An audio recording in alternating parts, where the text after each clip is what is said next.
And note that we've given appropriate meeting notification. We are missing the roll call on there, so if the clerk would please take roll. Thank you, Mayor. Alderman Youngworth. Here. Alderman Frankowski. Here. Alderman Altman-Cloth. Here. Alderman Ellis. Here. Alderman Spiegelberg. Here. Alderman Welch. Here. Alderman Shell Pepper. Here. The item on tonight is committee business, discuss presentation of 2027 budget priorities and strategic plan update. Mark, I'll let you give us a quick intro, and then we'll head over to the department heads. Sure. Well, okay, thank you. I don't know if Steve was going to pop up first, but the reason why we're here tonight, this was something that we started a few years ago, and we found it beneficial for the aldermen to hear from the department heads what our thoughts are about what we're going to be doing in the budget. And then on the 19th, we want to hear from the aldermen to hear what your thoughts are. You may recall the 1 year, kind of last minute, we added in a police officer, created a lot of work, so thought that this would be very helpful, and it has worked well. And with that, Steve, do you want to just introduce the departments or get us started here? I will, thank you. So just for starters, tonight, as Mark said, you've got budget priorities memos in your packet. We'll go through, those are organized in department number order. So it's numerically based on what department their code is in our accounting system. So we'll start and we'll go through that. Also, what you received in your packet, I wanted to touch on kind of pre-work or information for your review and preparation for the next meeting on, I believe, the 19th, right? The next committee of the whole meeting. There's a workbook which gives you in, it's like 7 pages. It looks like it's a visual of what the council has adopted as strategic goals and what projects based on each of those goals that the council wanted to accomplish last year. So some line items are stricken out, there's reports given, there's more detailed updates in the other attachments, like 80 pages in the last part of your packet. So those are for you to review as you think about what you want to bring back and set for priorities at our next meeting. Thank you. Okay, so I'll go ahead and get started. First item on the list in terms of the order of your memos in your packet, I believe is finance. So I really had, I think if we budget time appropriately, we have up to 7 minutes per department. Some will take less, some will take more to get through this within time. If you take less, that doesn't mean someone else gets more. So we know that's kind of our budget. You're So- 4 minutes in. For finance, in terms of, for finance, what I've added in my memo, and the only things I'll touch on, nothing in terms of staffing. We've got some new people new to their roles, so nothing really other than normal treatments that goes through the budget process in that respect. Priorities for me and my team will be around reporting, trying to enhance and further develop our reporting capabilities. We may want some support from our software vendor. Tyler is our ERP system provider. We may look for some support to help develop some of those capabilities. Monthly budgeting is one thing that I'd like to do. Another idea just brought to me is, instead of just 3 months of the year against a full year lump budget, how did we fare against the same period last year for the same 3-month period? So we'll work on that.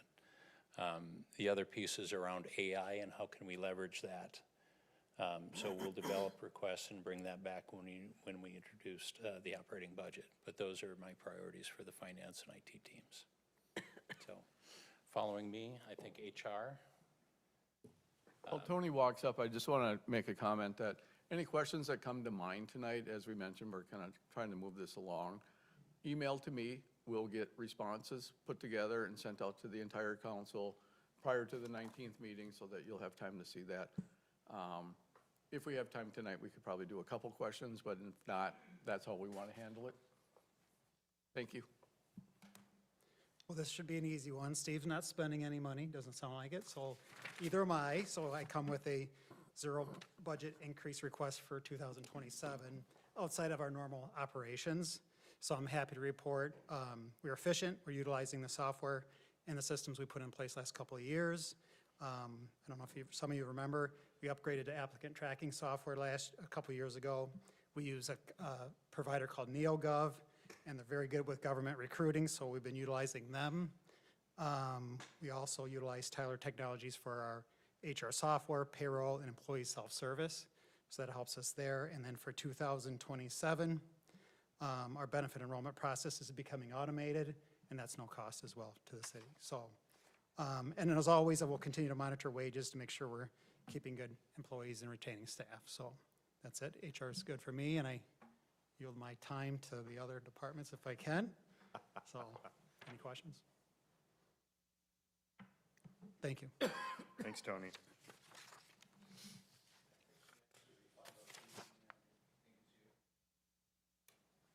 Sure. You want me to come on up there? I can do that.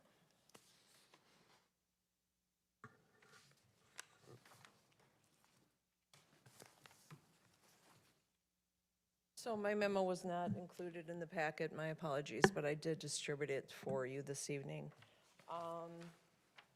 I will not take 7 minutes. Mine will be 1, probably. Next year, our election cycle is a 2-year election cycle, so you're going to see reduction in wages for election workers. Otherwise, we don't anticipate anything in the operating side changing. So the thing I want to tackle next year is really going to focus on capital planning. We need to put in place for next presidential how we're going to process our high number of absentee. I'd like to, again, pursue Badger Books. That's kind of been on hold because Badger Books is an electronic poll book, is what it is. It's an electronic public-facing side that'll increase voters being able to get through a line quickly, and it'll help us be able to process our absentee ballots. I've been on hold with it because of portability. So I'm looking at that. Moving forward, we simply can't really wait for it anymore, so we'll be looking at purchasing and implementing those. Also, I'd like to move forward with improvements for the customer service desk at our front area for servicing customers. So that's all I have. Thank you. Steve Pfister.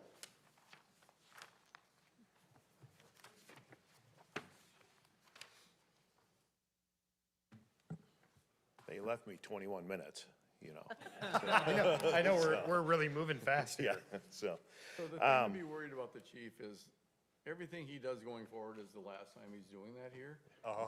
it is. So, Wait, he's retiring? So just be prepared for what comes. yeah. For the police department, once again, for the last time, anticipated last time is the police staffing request. This was with last year, us reducing the police support specialist by 1 person, and then having that budget roll over, and then also reducing and eliminating the part-time police support service personnels. So we'd be looking to add an officer with that amount that was saved. $146,000 is the average salary. That savings is $137,000, so we'd be looking at adding about $9,000 to the budget for a new officer position for 27. The next two kind of go together, and that is grant writing for body and dash cameras. It seems like yesterday, but our cameras are going to be 7 years old already. And that's the life expectancy for the body cameras and the squad cameras. So we are looking at going with a different company, one that works pretty much solidly with Waukesha County, the district attorney's office, where we can easily transmit videos for evidence for court, which would really cut down on some of the labor-intensive parts that we have there. So we'd be looking at going for a grant that the state has out, and with that, we're looking to possibly get about $5,000 for a grant writer. That grant writer, the ones we have talked to, would come in and write the grant. He's got about a 99% success rate so far in Waukesha County. And with that, if we didn't get it this year, then he would redo the grant for next year with no additional charges on that. And the cameras themselves, would be an increase. The total cost, annual cost is about 60,000 a year. We're about 40,000 right now a year, so it is an increase that would be there as well.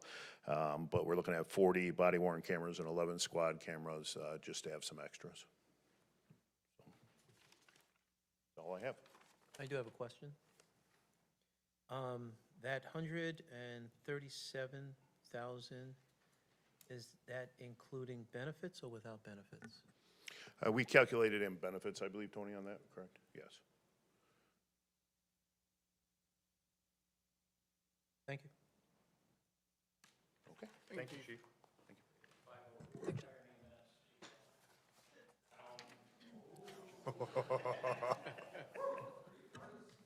What? Yeah. Well, you know, since nobody else is throwing up their PowerPoint, I worked really hard on my PowerPoint. Well, you know, now I'm setting a trend. And I got 3 departments, so I got 21 minutes. I'm kidding. Don't you get your own budget meeting? All right, so for the fire district and emergency management, this was in last year's, but as we did the McMahon study, the facilities needs assessment was conducted. We are 15,000 square feet deficit of administrative space, and currently our administrative leadership team is spread across the 215 square miles of the district. I've got chief officers, essentially department heads, all over the district, so we're either traveling or doing a lot of teams. We're very inefficient.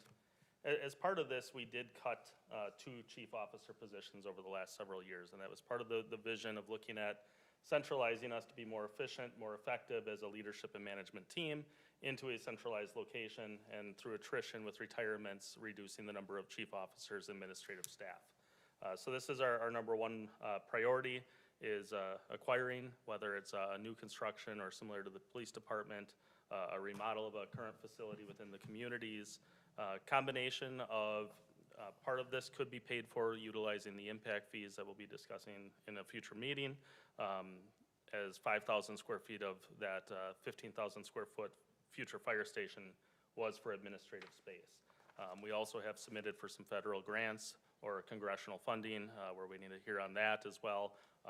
Green Bay just got $5 million of congressional funds to assist. So we might lean on you as municipalities to help with some support letters on that.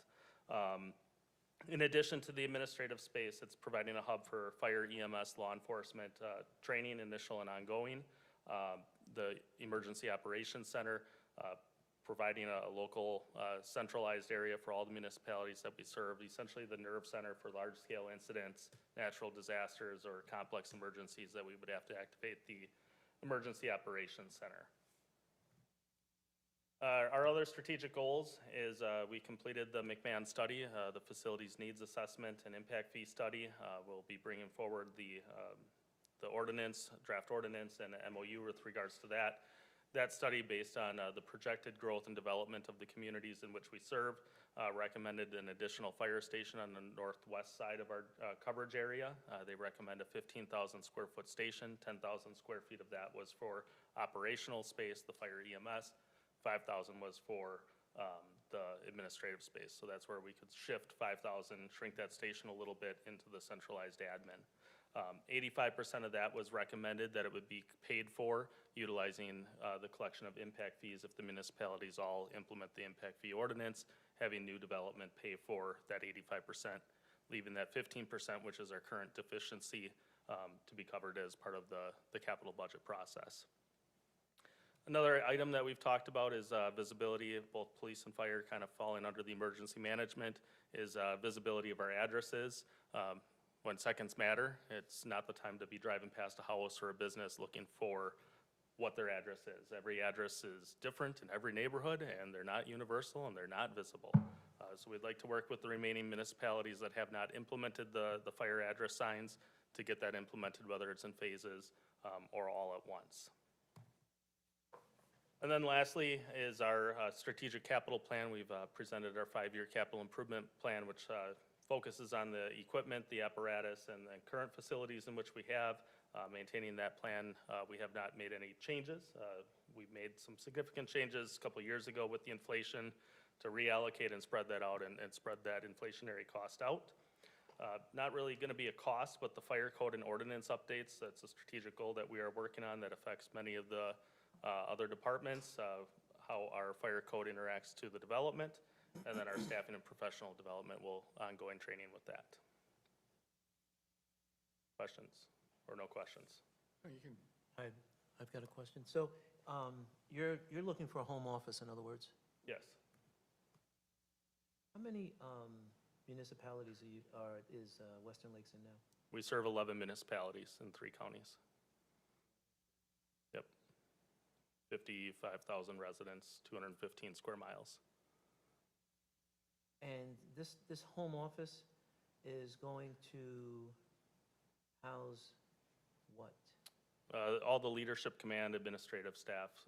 So that's our different bureaus, our training bureau, EMS bureau, community risk reduction bureau, my office, the assistant chiefs, our billing specialists. It's all the administrative staff that we're all spread out right now. Some of them we've put offices in apparatus bays to make it work, and very inefficient with our time and use of that. And ultimately, it goes back to the customer service to our communities. Thank you. Go ahead.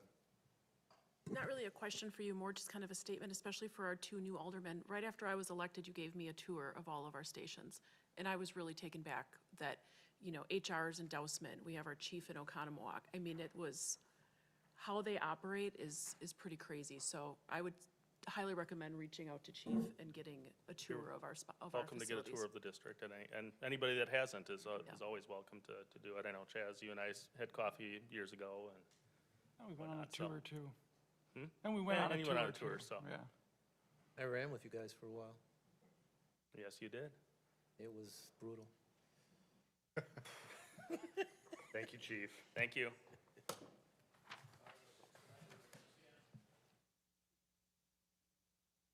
Mr. Herzog.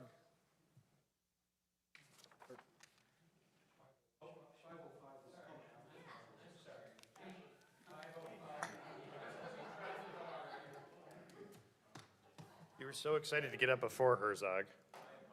If only you were a numbers guy. Me too.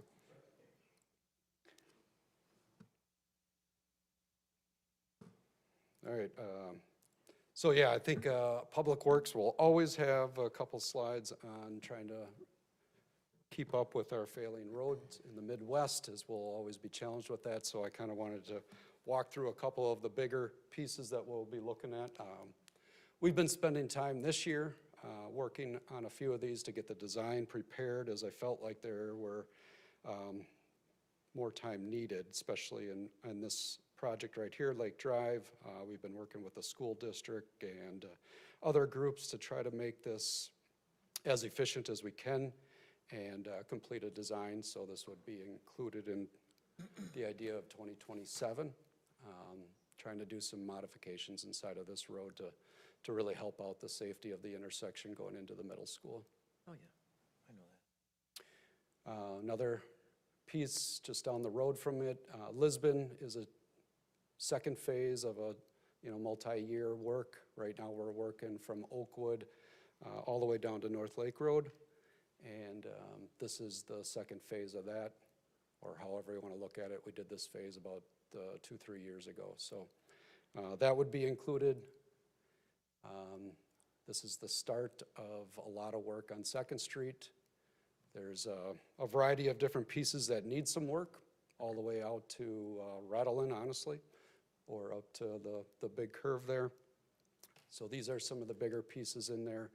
And we're trying to work with our utilities to determine, what piece will fit best in a financial cycle here. So I kind of circled what we've blocked out for work in 2027, most likely. Much more intense utility work in the orange, a little bit less in the yellow, and we do have a new user for the properties in this area. So there might be some good justification on building from the west to the east here. Also included Village Green. Everybody's aware of that. That's kind of in preparation this year to start construction in the fall season and then wrap up in 2027. This is another one that we've talked about for a number of years with a development in Olympia. Kind of already positioned this intersection. It's a two-way stop right now. Just reach out to engineers in the area, and on the 19th, we'll bring forward an engineer that will help the city prepare for the signal design of this intersection, which we will be looking at making a couple modifications, but mainly installing electric to this area. This is also something that we've been somewhat in our budget over the years, but really looking at as we have some empty space in the first floor behind our clerk's office. It's kind of where our PD resided for years, and looking at the functionality of what that could be used for best. So, no comments? Or, yeah, Karen? Just want to say hallelujah on the signals for Summit and Olympia Fields Drive, because we get a lot of Yep. pushback and comments from that. Yep, that would be a big safety. Yep, yep. And we're still working with the state with the full corridor coordination there. So we had, we had originally included installing those signals in the first phase of the TIF out there. DOT wouldn't let us because we didn't meet the warrants, which we understand. But we finally met them, and that's why we're now moving forward with this to get Cool. it done. Good. I think it's good too, but I also think there's a lot of frustration on that street and just the flow of traffic and the number of stoplights that there are, and that's something I've heard The timing of them. consistently. Yeah, exactly. problem. Well, right, so, I mean, how are we gonna, now we're gonna have another light there. You know, Yep, how so that's can why I say we engage the DOT. They've already gone through, what they do is an optimization design. They hired R.A. Smith, an engineer local out of Brookfield there. They analyzed all DOT signalized intersections in southeastern Wisconsin. And they give them back optimized signal timing plans back to the state. So now it's on the state to implement those into each intersection. And so they do it on an individual basis per intersection. Corridors. Yeah, because it doesn't feel like the actual user experience is lined up with. We all the agree with you. Optimization Yep. that allegedly 100%. occurred. 100%. So I hope that we can, work on that. There's a right time to turn left at the lights and a right time to go straight for those of us that live out there, Yeah. for sure, yeah. And then I'm wondering why we're not dealing with any further western portion on Second Street. I know you talked all the way out to Redland. I don't, know if, why do we prioritize the portion that you're prioritizing, and when do we fit in the rest of it? Because obviously there are a lot of residential homes still. Yep, we did, couple what, in blocks to the between west. Elm, like 5 or 6 years ago. Okay, So there's that gap in between Elm and the curve, really. and That that's where the industrial users are, or the commercial users are? Yeah, some of that, but yeah, there's a residential phase in there that, so we're going up to, Yeah, can- oops. Yeah, here's Park, next one's Elm. There's another probably 2 blocks of residential, and you're saying those 2 blocks were just redone pretty recently? In the last, Yeah, I think the next one's Elm, so that one was redone, and then I would want to do the other ones with that too. You know, Okay. once we get to, these right now are, some of the older, worse conditions in there where it's extremely wide. right, I agree. Yeah. Yeah, totally. Yeah, I just want to make sure that if there's any, I couldn't remember if there's portions Yeah, that's why similar I to. say we pretty much want to do from Main or Cross all the way to the west Okay, in multi-years here, okay. depending on what kind of budget we can fit. Thank you. Jason?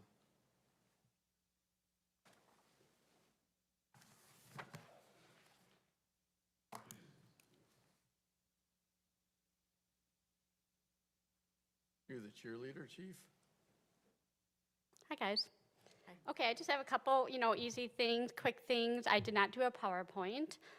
Just the 2 things I want to kind of focus on for next year is expand our digital and print collection. That collection has not been expanded for at least 5 years, if not longer.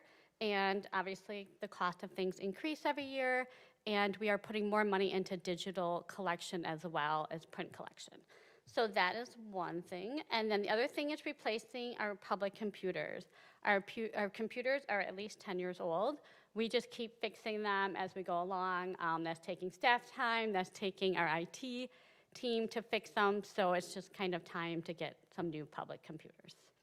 Jen, do you guys do PCs and Apple? Do you do a couple of each? Nope, You're just gonna- PCs. Just PC? Yeah. Interesting. Okay. And we use Dell, so it's just kind of mainstream, nothing too fancy. Yeah, nothing too wild. Kevin, did you have something? Yeah,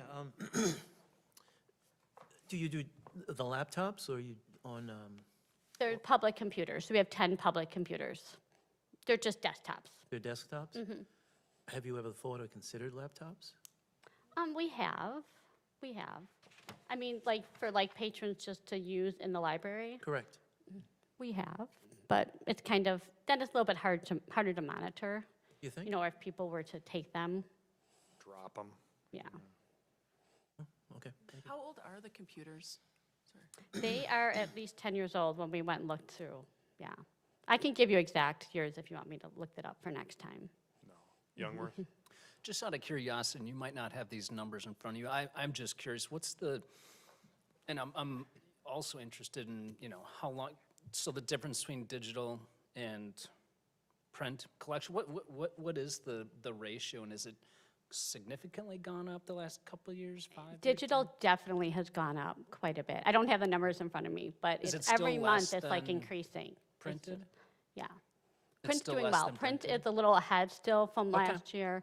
You know, it's kind of maintaining. But you see it kind of, Yes, yep, okay. And at some point in time, I'd just be interested in the cost Yeah, of that, yeah, but, okay, definitely. thank you. Yeah, we can do that. Thanks, Jen. Okay, thank you, guys.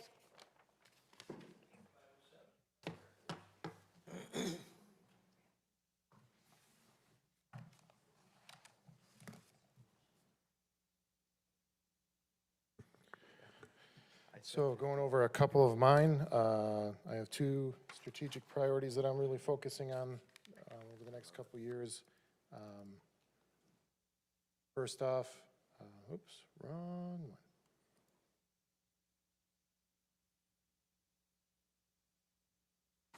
The first on in your packet was the Northeast Park. So obviously, we've been working on this one for a couple of years. We have obviously plenty of pickleball courts, so I'm not looking to add those.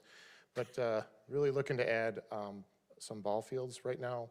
We have one 90-foot baseball, 90-foot bases baseball field, and that's Roosevelt Park, and that's used by quite a few people. So looking at what it would take to add one or two into this park, and then continue to look at other amenities like green space, court areas for tennis and basketball, and then maybe a regional playground. So looking at adding money into the budget this year for planning for that and then moving forward with that.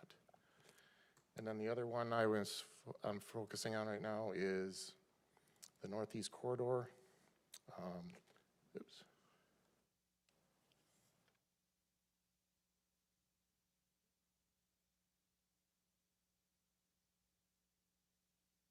So up in the Northeast quadrant, this is an exhibit of the overall bike and ped plan for that area, really focusing on getting a safe connection over the highway. Right now, I have an application out for the TAP grant that would focus on Lake Drive getting over by doing a safe connection with an overpass over that. Right now, looking at TAP, we're still in the running for about 1.5 million. That could be used between 26 and 31, and then looking at putting together a substantial plan that we can start looking for additional funding. So those are the two that I really have marked out tonight. With that, I'll answer any questions. Go ahead, Eric. Eric, just out of curiosity, how's the demand today for those needing the larger fields? I assume they just go to another park somewhere and talk to them about So availability. a lot of our Oconomowoc baseball youth groups, they go to Summit and other areas around, but there's an expansion here that they really would like to see. When you look at building fields up in that northeast quadrant, though, I want to make sure that they're flex fields so that you can add softball and baseball. That's a good idea. The other thing is eventually we don't know what the future is of champion fields, so being able to start with 2 fields and then plan for the future if we need to expand out there for softball. That's a good idea. Thank you. Thank you, Eric.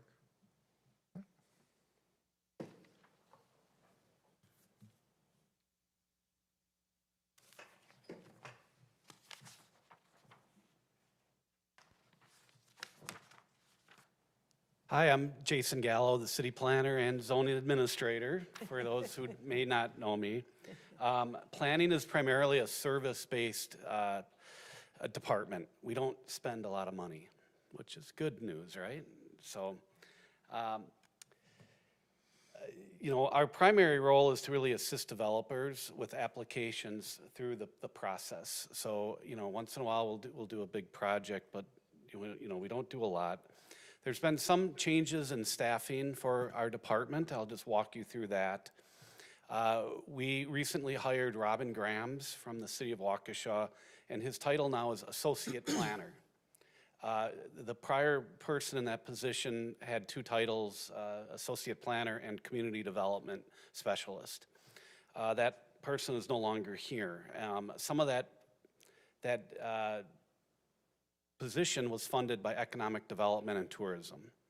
So now it's going to be completely funded by planning and removed out of Bob's budget and put in mine. So that's a pretty big change. With the person being so new, he's only been here 2 weeks. We're not planning on any big projects that need funding in 2027. I'm going to treat the remainder of 26 and part of 27 just to get through, day-to-day activities and get him up to speed. There's certainly a learning curve, but ultimately it'll be better for our department because I'll have 2 full-time planners and not one working part-time. So, and then the community development events, the duties, responsibilities like events and website, that has since been shifted to other people. So we still have that covered. We are doing some GIS work in 26 and in 2027. We'd like to make this site public, so we will be asking for some funding in 2027 to maintain that money. What we're doing behind the scenes, which you haven't seen yet, is actually really pretty cool stuff. So we'll have a demonstration in the upcoming months with our consultant. I'll probably be asking for $30,000 or $40,000 again in 27, which is similar to what we've done in the past year. Finally, I just want to end with the comp plan. That's the one big project we took on. We hired consultants for a comprehensive plan. It's a really big deal. We completed that. It took effect. We ended it in 2019. It took effect 2020. It goes out to the year 2050. We don't really need to update that. It's a good plan. It goes out to the year 2050. We have been updating it periodically with little tweaks here and there. Either it's to the map or to the policies within the plan. So we don't need to hire a consultant and do a $70,000 to $100,000 plan update. So we won't be asking for that. That may be 10 years out or something, but I don't think we need to update that. Let's not spend that money. So I'm happy to answer any questions about the GIS or the staffing or the comp plan if there's any questions. Jason, just one question on the GIS public-facing portion of it, the cost. Whenever you have the presentation or the group that's going to do that, I'd like to know if they could give us numbers from a similar sized city and how many people actually look at it. I think it sounds really cool. I just wonder, a city with 20,000 people in it, how many looks is it getting? If they could give us numbers from another city that shows, they get 100 views a year, is that really worth 40K? I like the idea of putting it out there. If you told me it was $5,000, I think that'd be easy. But 40, how many viewers you actually get that want to look at the GIS map of their property or potential purchase? I struggle with that cost. So I'd love to know what the numbers are. What views does these things get? Right. I use it every day. Well, of course you do. And when people call me and say, hey, I'm putting a fence in my yard or a shed, instead of going out and hiring a surveyor, if there's no survey on file, that costs them $2,000 to $5,000 to do a plat of survey, I create a map for them. And they can just take a Sharpie, I tell them, use a Sharpie, draw your shed on there and draw the setbacks, and I just saved them $2,000.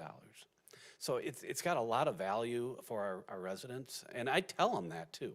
I said, I just saved you $2,000 to $3,000, and they appreciate that. So, I mean, that's just one small little use that this thing can produce for a lot of people. You know, all the utility lines are on there. It's, you know, I could probably name you 20 more uses for it. So, I mean, with the flooding that happened, you know. I'm not saying you don't use Right. it, Jason. What I'm saying is the public-facing part of the GIS that we want to put out there. People want to put stuff in the floodplain, and I use that map to show them, hey, that's called floodway, that's the flood fringe, and, you know, it's a tool that we use for the public, so. Got it. Can I ask a question? Oh, sure. Go ahead, Jess. And that's different than the Waukesha County GIS in terms of the capabilities that are provided there? Right. We use the GIS from the county, but we also use the city. The city has a lot of stuff on it that the county doesn't. It has our personal stuff. It has, Yeah, I would be interested in just understanding more as well on how it benefits, like the public-facing side of it, how the public, you know, and I get some of it. I mean, I can kind of put together a portion of it. But yeah, I guess having a further understanding of how it, you know, is different from the county GIS and what capabilities it provides to the end user, different from that. I'd be interested in hearing more about it. I know it's an intriguing thing, and we've been working on it for a while too, right? It's been a long-term project, at least maybe the internal side of it, less so the public-facing side, or, I don't know. I know it's something I've heard about a lot. a lot of different departments. Yeah. So it's not like planning's been working on it for 10 years or something, but, you know, utilities started building it. We've been adding layers, apps, little tools, you know, Public Works is using it, you know. Park and Rec uses it, right? Park and to Rec put uses it a things- lot, you know, all the street trees, Yeah. like, for example, is Park and Right. Rec. They got an whole inventory of database of, you know, when to do maintenance and all that. So, Okay. I mean, there's so much that we have on it that the county doesn't. It's all personalized to the Okay. city. I just don't know if that's the same thing then as the public-facing side, or that we would lose access to what you're talking about now if we're not doing the 40,000 for the public-facing. That's what I'm just trying to wrap my head around, but we don't have to keep talking about that. The other piece I had a question on was the budget piece, just like the reduction in Duffy in your budget. Are we needing to have more room for something that we're reducing it over there and we're putting it on your budget instead? Like, what's the thought process behind there? Why are we doing Right, it well- that way? The person that was working in planning was, it was proportional. Some was in planning Okay. work and some was in economic development, got it. doing tourism and community So development. that piece is gone So now. You're that not doing piece that is anymore. gone. Okay, So, you know, Paige has taken over a lot of those duties, Yeah. and she's in economic development.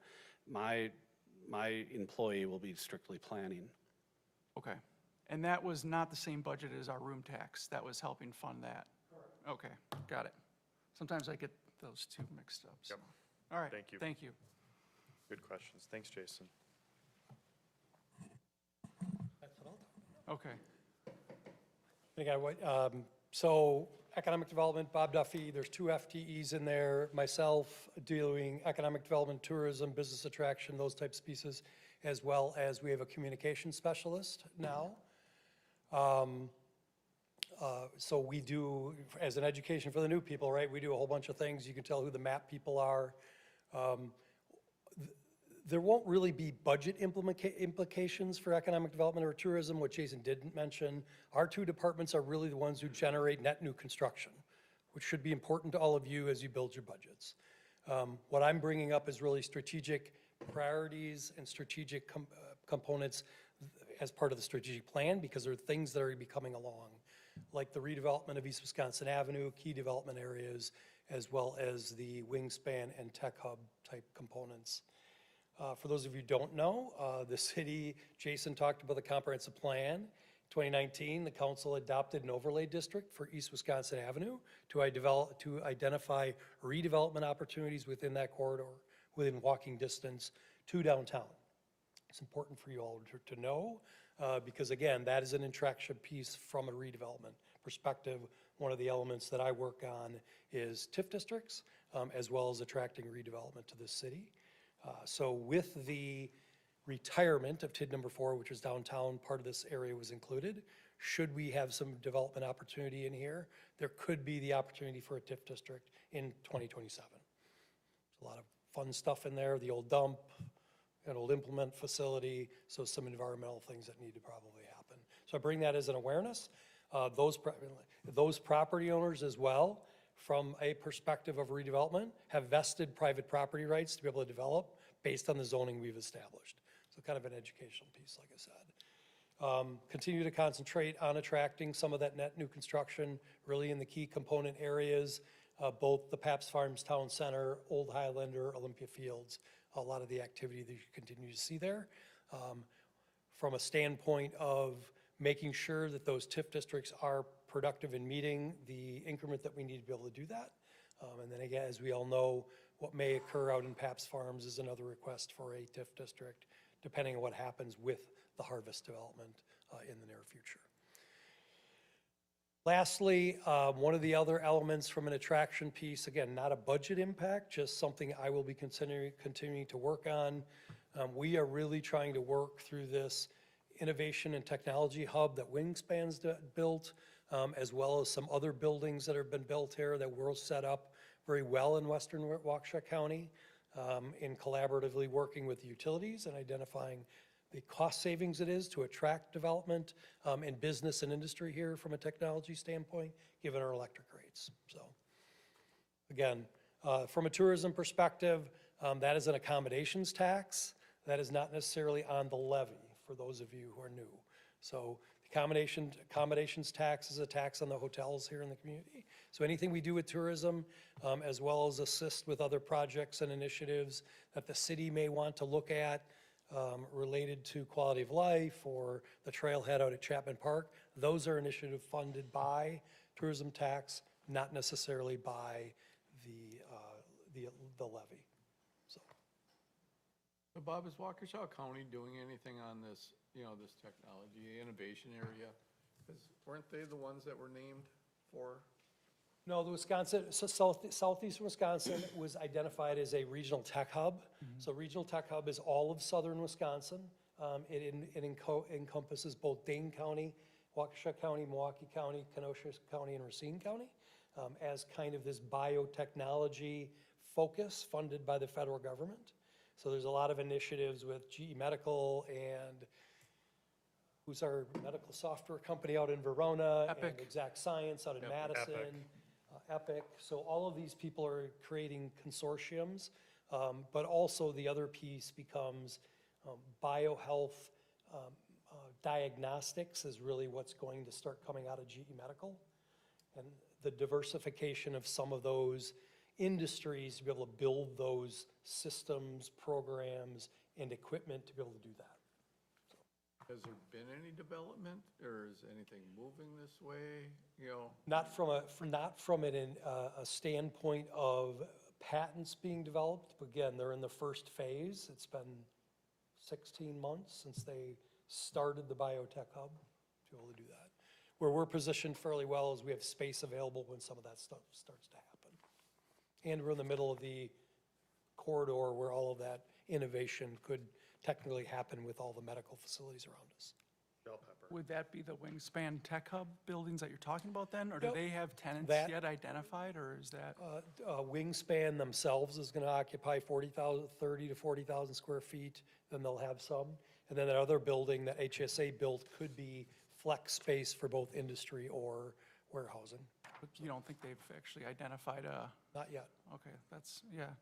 I'm a little concerned with the tech hub thing, because I think that was under the previous administration, presidential administration. I know that money got paid out. I don't know if there's more rounds of funding coming through, but it seems like the rural health is more the focus now for the current administration versus, yeah, so I don't know. Not involved in the politics. Yeah, of it. we'll see what happens.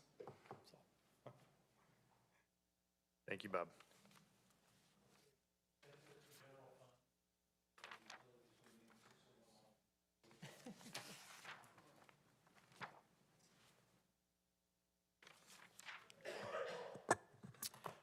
Tim Reel, wastewater utility. The first top item I have to discuss this evening has to do with our treatment facility updates, which is a long-term planning effort for the utility. As many of you know, we are at the very early stages of preliminary design for that work. We have an RFP due back to us by June 19th, so that's early. We need to be kind of mentally flexible with what this timeframe is going to look like, but it is feasible that in late '27 that we would be looking at final design phase and awarding that work. So we think it's appropriate to plug in those funds that we would need to continue that design effort. And that's why that number one item is in there. And the costs associated with that are consistent with the construction project that would follow. Design is a percentage of the size of the construction project. So at this time, we anticipate that that's $2 million that could be for 2027. And of course, some of those funds, some of the funds from this year are going to roll over to continue that design effort as they would with 27 rolling over into 28. So, the second item is somewhat a new item that popped up on our radar for us. As part of our collection system, we have 121 miles of buried infrastructure. We have 21 lift stations that service that collection system. And we have, at each one of those lift stations, we have communication devices that communicate alarms and operations and data to our staff 24/7. We've had significant data loss drops with our current provider this year. At one point in time, we had 10 lift stations out of service. So we're blind. If we get an alarm, no knowledge of it. And our current provider really hasn't stepped up to the plate, so we realize we need to make a change. We need to look at some alternatives. In addition to the lift stations, we have flow meter sites that service our sanitary districts. So we're getting that flow data back, which is used for invoicing, all those things. So very important. Currently, we're piloting 2 different networks or styles of communication at our lift station. So we're actively working towards this, trying to get a better scope of the price for those items. But we would like to next year budget for a full replacement at all lift stations, all the flow meters, just due to the increased risk that we're seeing. The last item is somewhat of a repeat item that you'll see every year, but we do piggyback onto the good work that the streets program is doing with replacement of some of our buried infrastructure. And we not only do some rehab work, but as needed, we actually replace some of that sanitary pipe, and we typically budget about $500,000 annually for that work. Well, thanks, Tim. Any questions, guys? You guys couldn't come up with one wastewater question?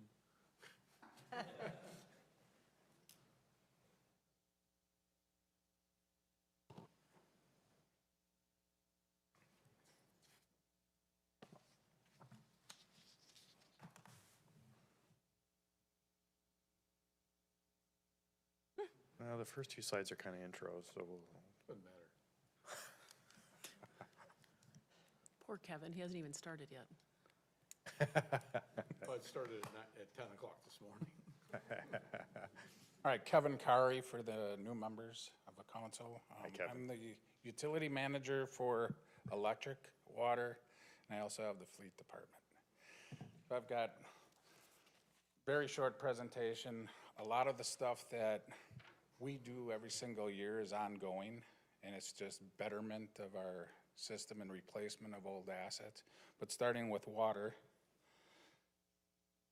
we try to get rid of our lead laterals. We work very closely with the streets program because our water mains that need to be replaced, that are like, some are 105 years old, like in 2nd Street.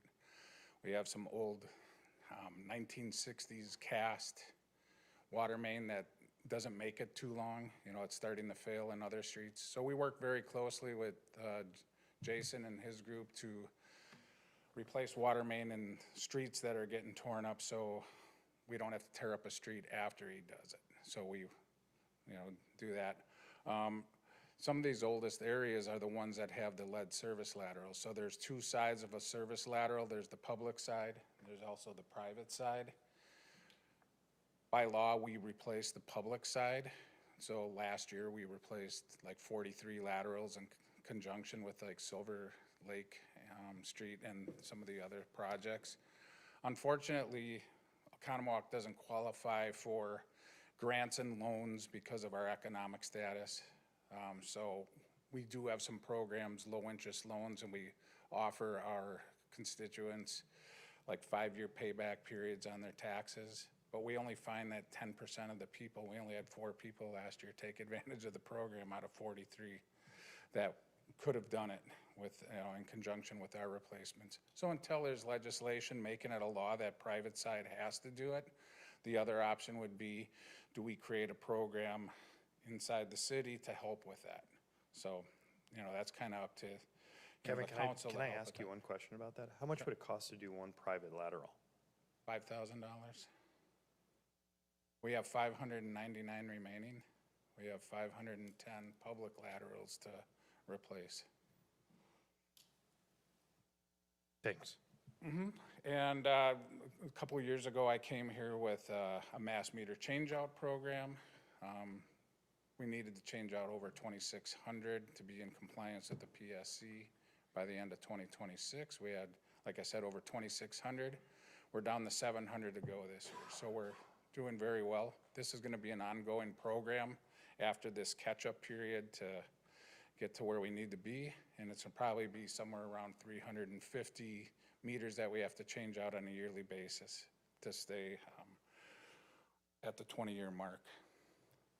For the electric utility, nothing really new, but I just want to introduce what I'm calling smart development. We've got a lot of large developments like the Harvest, all the stuff around Costco, the stuff around Fleet Farm and other areas of the city. So we want to really concentrate on the developers giving us corridors to put our utilities in ahead of time instead of building them as properties develop. Kind of happens in a hodgepodge way otherwise. So we're going to work very closely with them to get our backbones in for electric and water. We're going to continue to replace our most important electrical equipment. The lead times last year were like 75 to 90 weeks due to the data centers and the push for all the extra resources that go with it, especially transformers. We've got in our 2029 long-term capital plan to replace one of our large transformers at Cooney Substation. We need to order that like this year to have it by 2029. It'll be 50 years old in 2029. Cable and equipment replacement program, that's another thing. We've got some areas of the city that are really small compared to how it started out years ago. We've made really good progress. But any cable that gives us problems or is very old, like 1970s vintage, we put little projects together every year to do that. The other thing I want to just report on as an update is by circuit miles, we're 97% underground now. So we've made really good progress. There's some areas that are left that are very difficult, and I don't even know if it makes sense to go underground in some of these areas that are on the outskirts of our city and crossover dams overhead. Is that just city? Is that in city? No, it's also LaBelle. It's also the and areas we service town. outside the city Yep. limits. How much within the city limits is underground? I never looked at it that close, how much is, Okay. but one of the big areas that's left inside the city that's still overhead is the Second Street area. And with the development of, Silgan, possibly selling out to Center Point, we have the opportunity, if that building gets repurposed, to get rid of some live top transformers, which are like substation type transformers that the customers used to have. It allows us to underground that area, within the next year or two, getting the right customer in there. As far as fleet goes, really have nothing for capital like for the building. We're doing a roof this year on the building to keep that building viable. It's really become a very nice asset for us to have, nice garage. And we'll continue to use our industry best practices relating to replacing equipment across all the, different sectors of the city, from police to DPW, not waiting too long that it takes, we're wasting too much money fixing things, it's just picking that perfect point when to replace equipment. So we've been doing a pretty good job analyzing that and calculating that out into a 5-year plan. Any questions? Thank you, Kevin. Sure, yeah. Actually, I do have a question. Oh, sure. Kevin, Yes, Kevin. Yes, Kevin? Hello, Kevin. All right, you said $5,000 to replace a lateral? Is that standard? as far That's as the based on pricing a is? standard That's an length average. in the city, yes. Is this- I mean, there's gonna be some along lakes and stuff like that, that might be a little longer, but that's what we quote as our going rate to replace the private side. That's what the customer could expect to pay to have to replace it in conjunction with a street project when the contractor is already out there doing work and doesn't have to mobilize separately just to do a private side lateral. If we paid for that, if we did a city program, it's 2.9 million. I know, I did the math on Yeah. that, that's why I was asking. Yeah, that's a lot. It'd be, I mean, if it And was that's only paid for by 100, the resident. they're supposed to, well, they don't have to. They're not required to pay for their lateral replacement yet They're by not. state law. It's not law yet. On the private side. Right, We on the are, private side, right, but yes. they aren't. Thank you. Just a real quick comment, because I thought and this is more of a question, months ago, I thought we briefly talked about conversation was about fluoride in the water, and I thought we talked about, because there's some municipalities that are removing it from their water, and I thought we talked about maybe doing a study or just looking a little more into it. It was very brief, but I'd still be curious about Agreed. municipalities that are not doing it. Why are they, what do they find? It would just, it's a topic that comes up relative to water in the city, so. I agree. Thank you, Eric. Good memory. We can add that to a budget item. All right, thank you. Appreciate it, Kevin. You're welcome. Yeah, and you, Kevin. Steve, did you want to talk about the strategic plan that you handed out and kind of walk everybody through that, Absolutely. since that's their homework assignment? Absolutely. So immediately after these memos in your packet, there should be like 7 pages. It starts with a graphic of the strategic goals that the city has framed, I think, a number of years ago, and new projects come up that fit within that framework each and every year.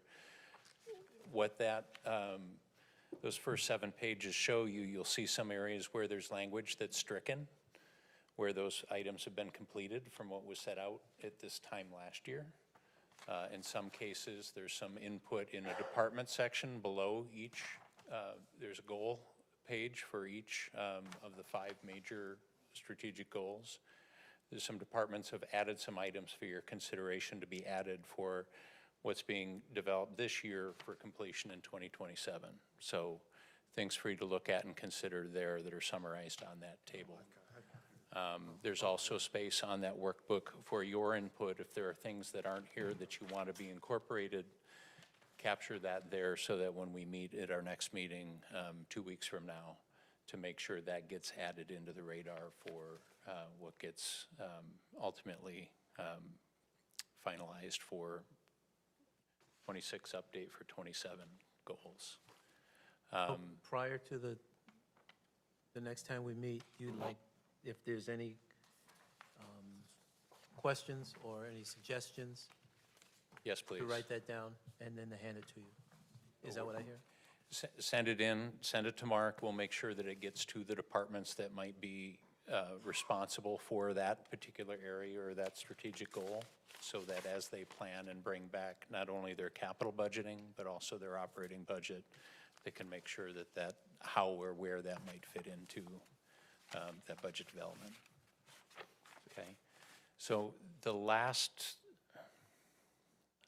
maybe 80 pages, right after this 7 pages, there's a lengthy, more portrait style document that has kind of what each item is, it's listed. What's the strategic goal? Was it completed or not? Should it be retained in the next iteration of this plan? Along with the status update. So each department head, I want to thank, they put a lot of time into providing kind of narrative updates as to what's happened with each of those items over the past year. And that's largely for kind of updates for you to know what's become of this process or what's transpired since this time last year. So that's written in that document in your packet. So as you consider what do you want to frame this upcoming year around, that gives you kind of a status as to what was discussed last year, where it stands. So I'm also curious for some feedback from council on how close we actually look at this. So when we come back 2 weeks from now and we talk about our priorities, you know, there's a lot of stuff to read, and I'm very curious from the council how much they actually use this.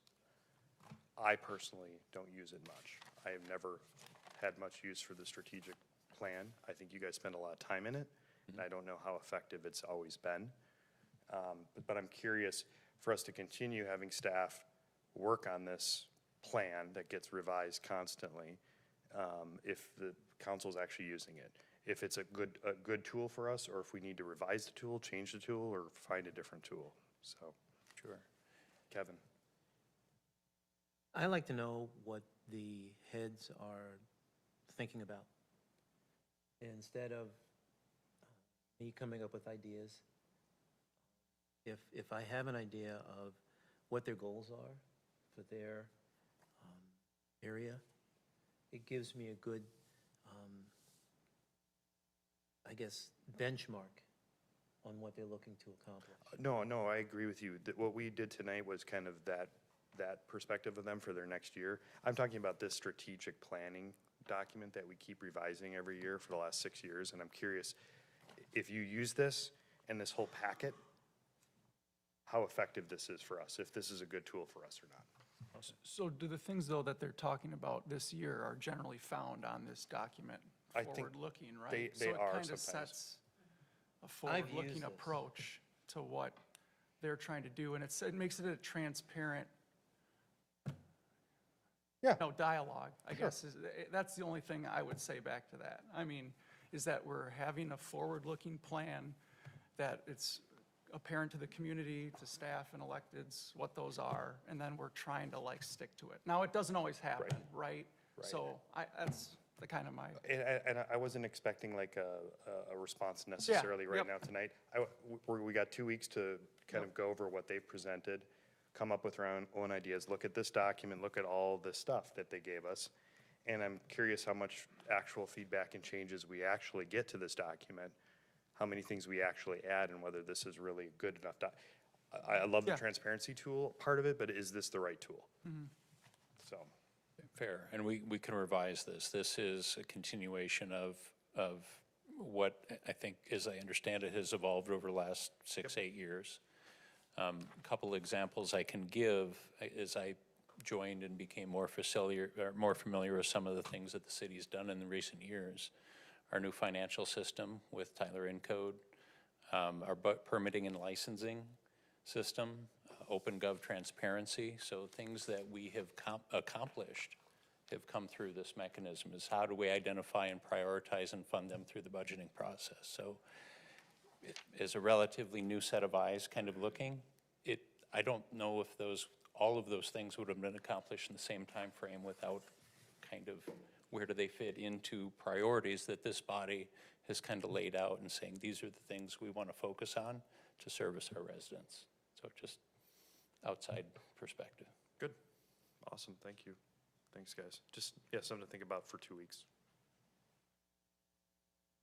Well, Go get a coffee? No, this is fine. Apologize. No, this is great. Staff, great job. Kudos. Thank you. Appreciate Thank it. you, everybody. I thought everybody did an excellent job. You followed all the instructions except for Kevin, but other than that, good work. I appreciate it. I'll entertain a motion to adjourn the committee of the whole. So moved. Second. All in favor? Aye. Aye.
Common Council meeting, and note that appropriate meeting notification has been provided. We'll start with the Pledge of Allegiance. Lou, if you'd like to lead us in the Pledge of Allegiance tonight, my friend.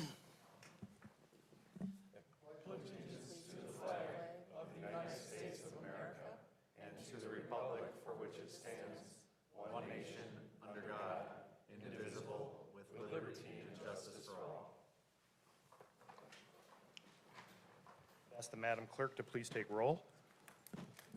Thank you. Alderman Youngworth. Here. Alderman Frankowski. Here. Cloth. Here. Alderman Ellis. Here. Alderman Spiegelberg. Here. Alderman Welsh. Here. Alderman Shellpepper. Here.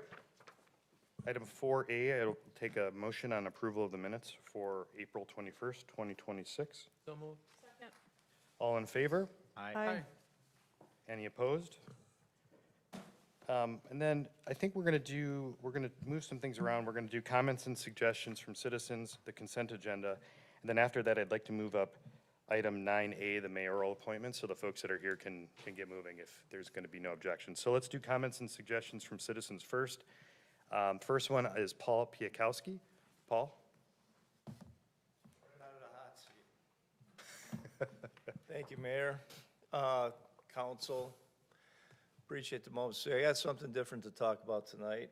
This is about our water ponds and stormwater systems within our subdivision and our homeowners association. First time in the 8.5 years I've lived at Prairie Creek Ridge on Foxwood Pass that sump pump went off. Sump pump went off one day. I'd never heard it. It was strange. I was so happy that I knew it worked. It kept dancing and working for another 8 straight days. And we had a lot of water, but it didn't necessarily seem to be anything worse than we've had. This is triggered. We've got a number of citizens that have come to the forefront. They're doing a lot of homework and research, water tables back to the late 1800s they have. Wells that have been dug within our subdivision. We are honored to have had a great response by the city. I don't know who's here now, but from Jason Herzog and the Water Public Works Department, we are having pretty much a town hall meeting at Foxwood Pass Friday at 3:30 p.m. to first discuss the ponds and actually look how some of them have been operating since some of the maintenance practices changed. Not casting blame on anybody or what's happened. There could be so many factors. We have an expert in the neighborhood in contracting ponds. And he gives us a lot of feedback on even on how they're constructed. Even the one pond, he talked about a 3-foot wide clay wall. I'm not getting in the woods, but I didn't know they existed underneath the pond, which is supposed to hold the water like a bathtub till it takes it to the spillway.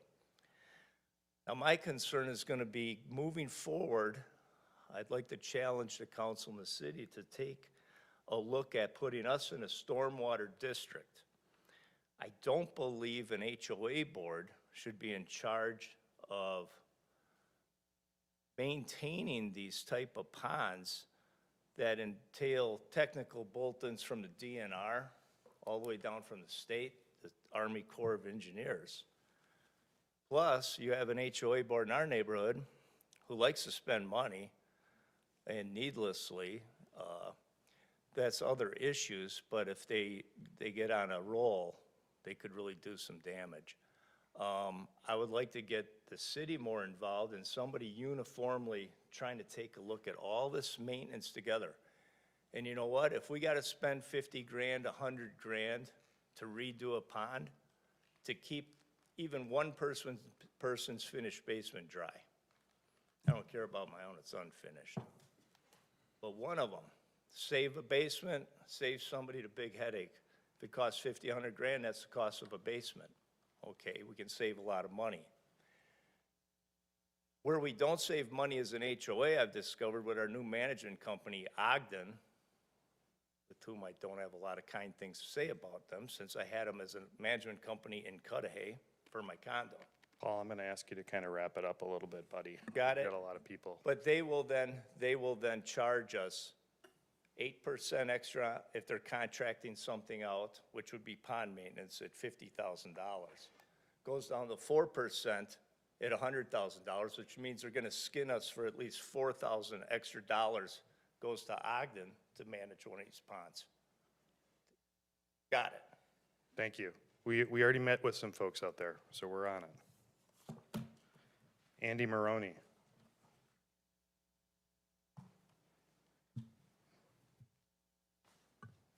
Nice to see everybody. I thank you, Mayor, as well. Yep. As you know, the vacancy for the 2nd District Alderman seat is on the agenda for tonight. I will be submitting my name to fill the vacant Alderman seat in District 2. I was a former Alderman and dedicated to the office. I always tried to use my best judgment and put the concerns of my constituents first, along with the best interests of the city. With that said, I would like the opportunity to serve again as 2nd District Alderman. Thanks very much. Thanks, Andy. Next, we have the consent agenda, item 6A, electric utility easement agreement between the City of Economowoc and Costco Wholesale Corporation. I'll entertain a motion on that. So moved. Second. All in favor? Aye. Aye. Opposed? Passes. Now, without objection, I'd like to move up item 9A, mayoral citizen appointments, reappointments with council confirmation. And I think how we're going to do this tonight is I'm just going to give a quick introduction to some of the folks that are out there and then open it up for any questions. Many years ago, I asked our old mayor to bring folks in who are, first being appointed so that we get a chance to talk to them. You folks are volunteering your time. It's important for the council because they confirm you to get a chance to meet you or ask you questions.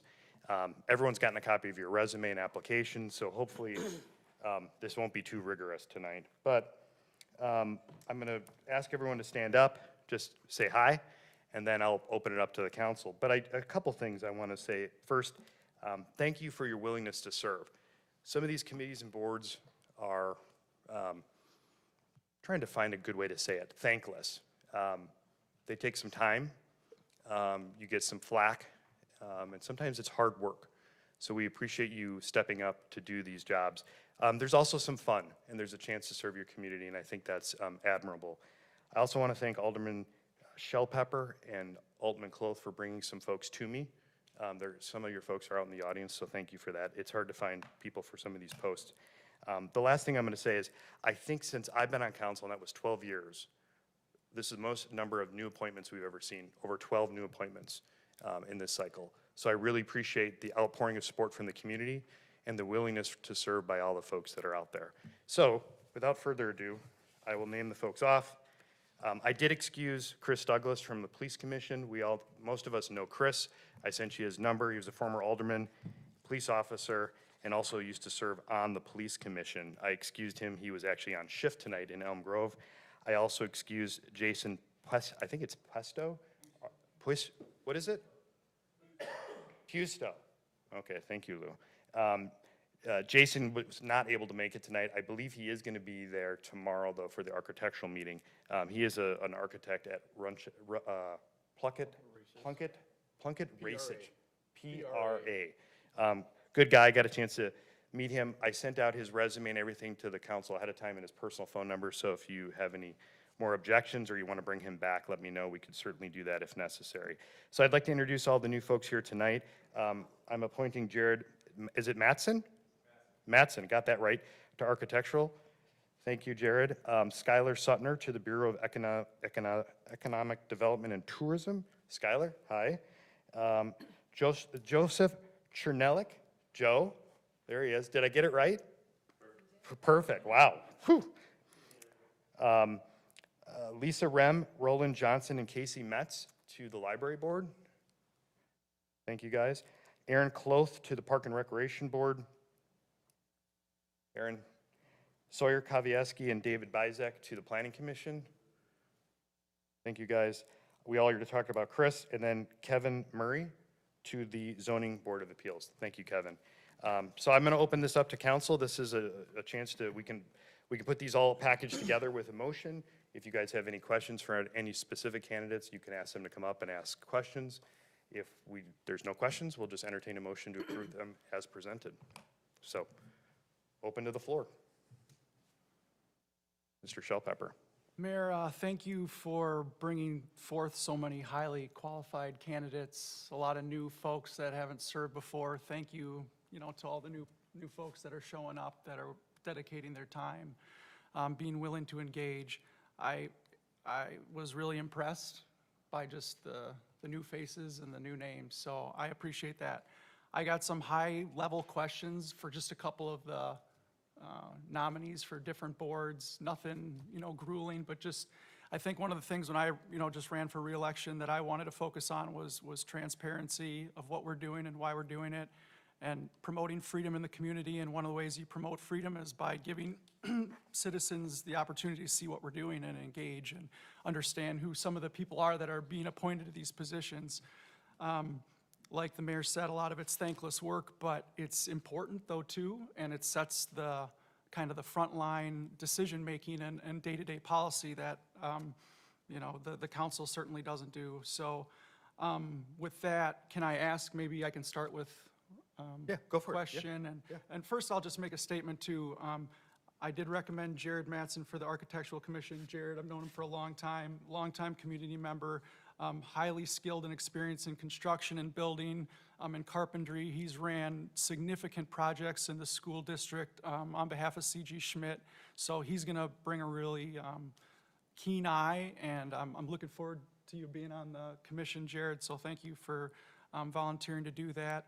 I was gonna mention to Jared and Jason that, I'm not an architect, and so I don't always, and nor do I have a construction background, an engineering background, any of that. So so that's one I certainly rely on the Architectural Commission to really step up and do the due diligence and make sure that we're providing the appropriate aesthetic for the community. And I don't have, the detailed fine print on what to say there, other than to say, we look at the Hackney House and we don't think that fits in well. We love the new lifeguard shack and the restroom, but, I would have loved the Architectural Commission to, down at City Beach to have looked at that and said, hey, you know what, that's super close to the band shell. That's, there's some aesthetic concerns there in scaling and modeling. So that's what I hope these new members will do.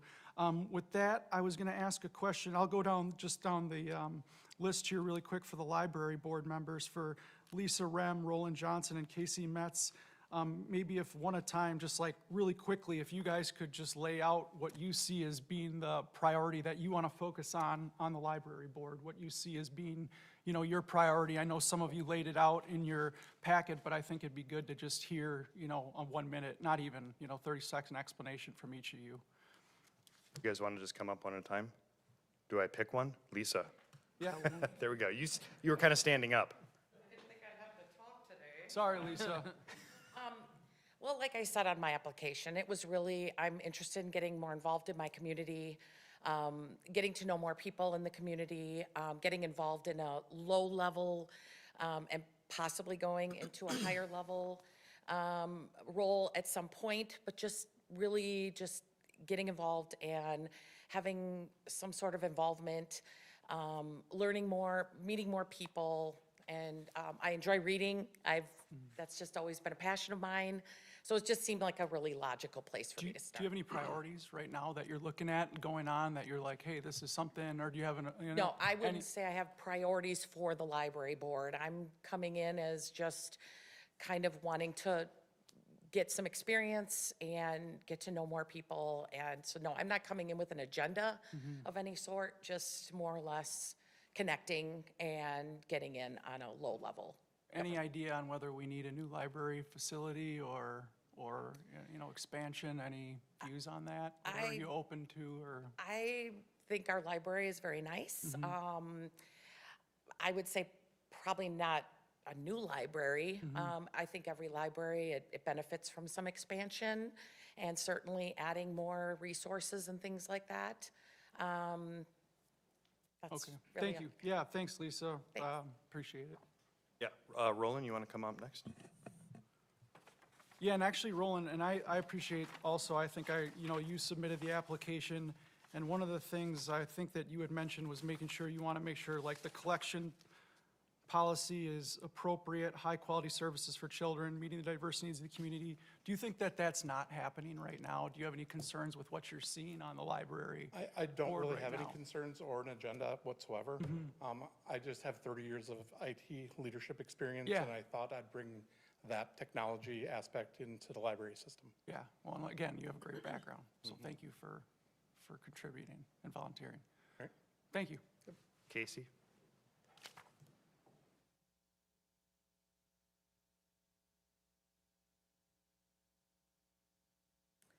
Hi, thank you for having me.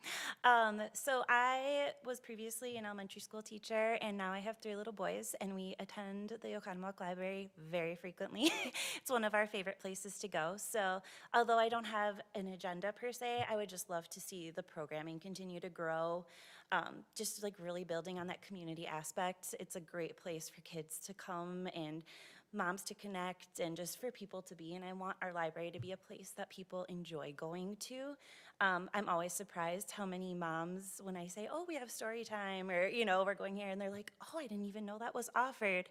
And so just to continue to see those grow and thrive is really my main goal. And we all know how important literacy is, you know, and we want our little ones to really thrive and make the library a place they enjoy going to as well. Thank you, Casey. Yeah. Can I go to the next Sure. board? Yeah, thank you, That I have a question for. It's not going to be every single one. Park and Rec, Aaron, you know, I've certainly met you before. If I do have a question for you, Aaron. Aaron Cloth, yep. right? Yep, Aaron. Yeah. Yeah, well, there's only one Aaron on the Aaron, you want to come Park on and up? Rec board, right? Yeah. Thanks again, Aaron, and obviously I know your dad from the VFW, and just know you're a longtime member of the community as well, so thank you for stepping up. One of the discussions we've been having recently and that I've heard broached in the public is about kind of the neighborhood parks versus the larger centralized parks in the community. I'm wondering if you kind of have an opinion on that right now, if there's anything you think that should be done differently. Do you? No, I don't have any opinions. I think all of our parks are in a good place. Mhm. I'm just happy to get involved. So you appreciate the neighborhood parks though, and don't necessarily want to see those close so we can have more northeast regional type parks? Don't want to see any parks closed. Okay. Completely, no. Great. Thank you, Aaron. Thanks, Aaron. Plan Commission, can I go to that, Mayor? Yeah, go, yeah. Okay. This is your show now. Sawyer and David, I guess the question I have for you guys is something that we've been talking a lot about, has been the mix between, and how the right balance is for residential, for multifamily versus single family. So that's kind of my first part of my question, and then, you know, what's your view on that? And then the second part of my question is about the downtown overlay district, and, you know, do you have a view on the downtown overlay district? Are you familiar with it? And yeah, if you could speak to those two. And thank you for volunteering, Sawyer. It's great to see you here. And Listening, yeah. yeah, It's good to be really- a part. Yeah. It's exciting to play a role in the community that, I was blessed to grow up in.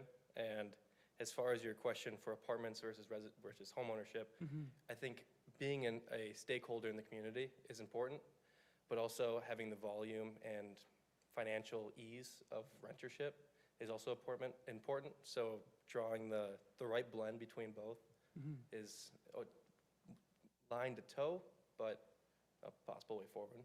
Like, that answers your question. And as far as the downtown overlay district, I'm not too familiar with it. Okay, well, I think it's an important guiding document. We're gonna have some important projects in the downtown that hopefully will be occurring that have been stalled for a while. And, you know, there's a lot of stakeholders that put input into that, and it's certainly not a black and white document. It evolves, it grows, but it shapes the community. And so take a look at it when you have a chance. And yeah, appreciate you, again, volunteering. Thanks. Dave, you want to come up too? Thanks. Thank you, Sawyer. Single family versus multifamily. Through this last election cycle, there was a lot of talk about, and every time a new condominium, or more importantly, apartments are brought up, there's a lot of blowback. You know, oh, we don't want this, we don't want this.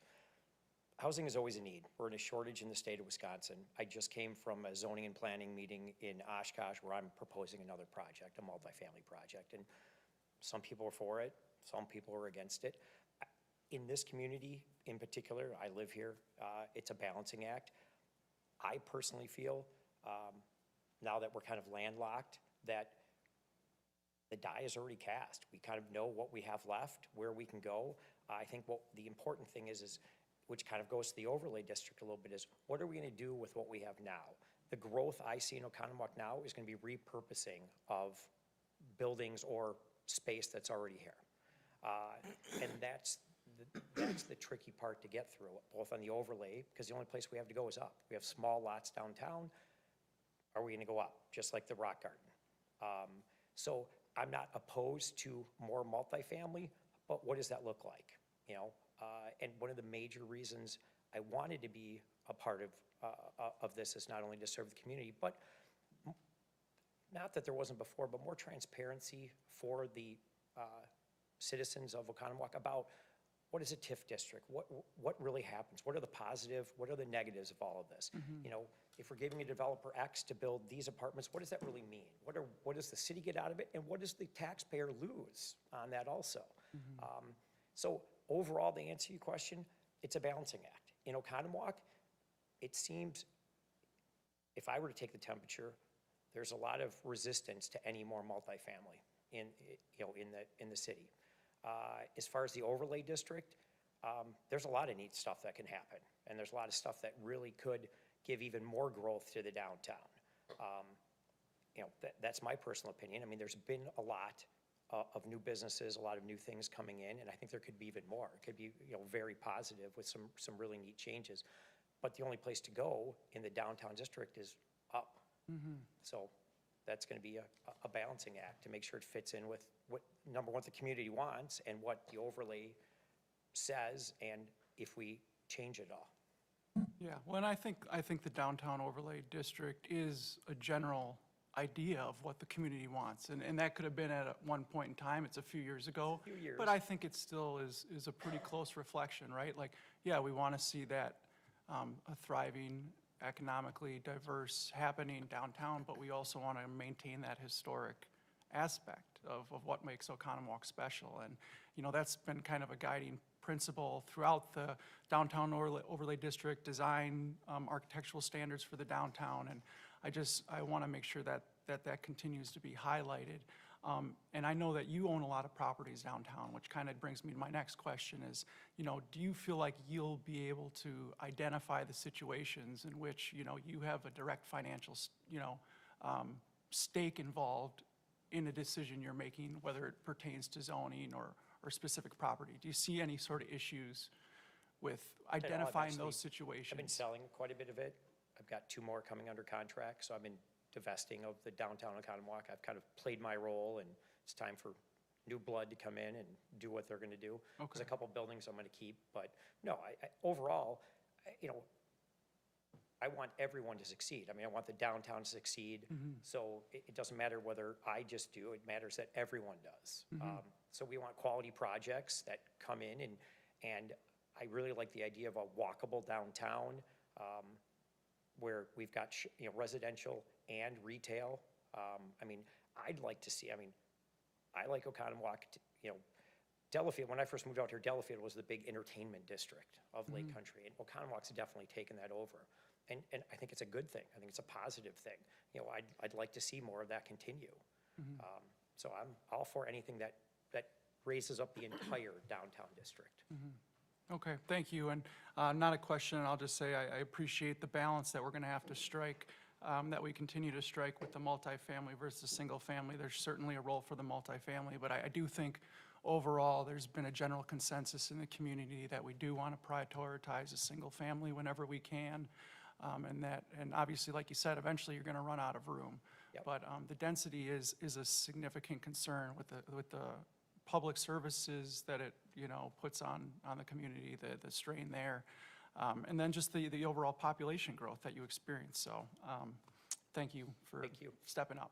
Thank you, Dave. Those are all my questions, Mayor. And I was just going to say about Chris Douglas, he's a great guy, and really appreciate you making that appointment to the Police Commission. So. Thank you. Yeah, I'm sure Chris will appreciate that. We'll Yeah, pass I'll let that him on. know. Yeah, Yeah. let him know, pass that along. He's watching. Yeah. He's in the squad. Nothing better to do. Any other questions for the current applicants that are here tonight from any other council members? If not, what I'd like to do is just point out quickly, The reappointments, these are folks that are being reappointed. Architectural Commission, Jeremy Flint, he's currently the chairman. Bureau of Economic Development Tourism Commission, Lori Muffler and Catherine Brisk. Community Development Authority, Trevor Stiles, who's, I think, he may be the chairman, I can't remember. Elderly Housing, Lori Muffler and Dean Frederick. Lori's actually new to that role. Library Board is the new appointments. Reappointments for Park and Rec is Chad Brown. And then reappointments for Zoning Board of Appeals, Kyle Driscoll and Ben Otten. I did not ask for any of those folks to be here as their reappointments, and we also appreciate their service and willingness to help out. I will entertain a motion then for all of the appointments. So moved? Is there a second? Second. Second? Do we do roll call on this typically? I think we do roll, I don't think. Yeah, let's do roll call. Again, Youngworth, Alderman Youngworth, Aye.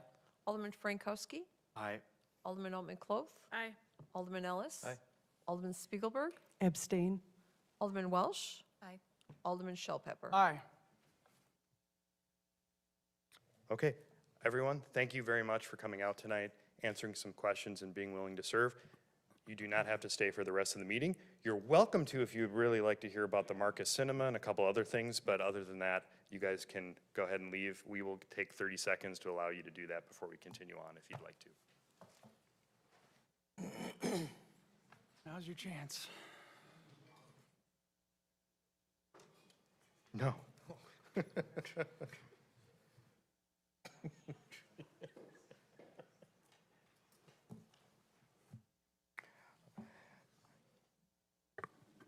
All right, moving on to unfinished business, we have consider act on ordinance 26-01122 to amend the Plan Development Overlay District PD 324 Paps Farms Town Center for Marcus Corporation.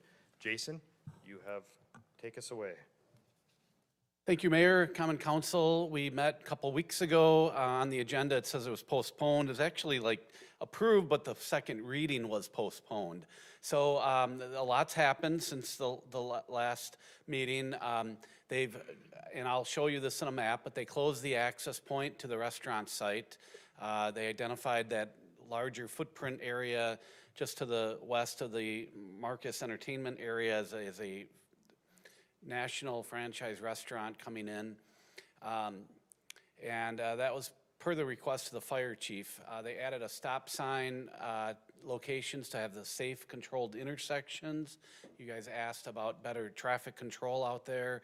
They provided cross-access reciprocal easements.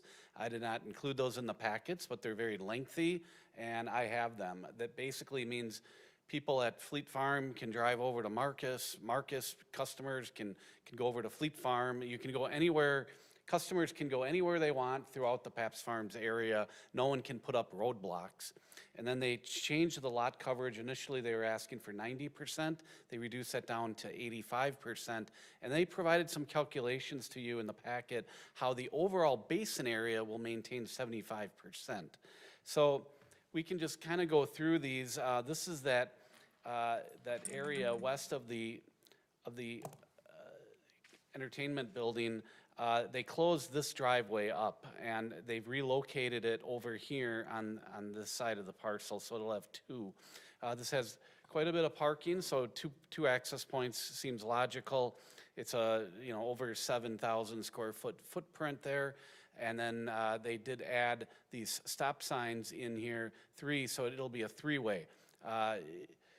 Administrator Fry and Fire Chief Brad Bowen and I went out there the next morning, and this was determined to be a safer way of handling the traffic flow. They also added a stop sign, hard to see, a little red dot down in this area, so there will be a stop there before they have this access drive into Fleet Farm.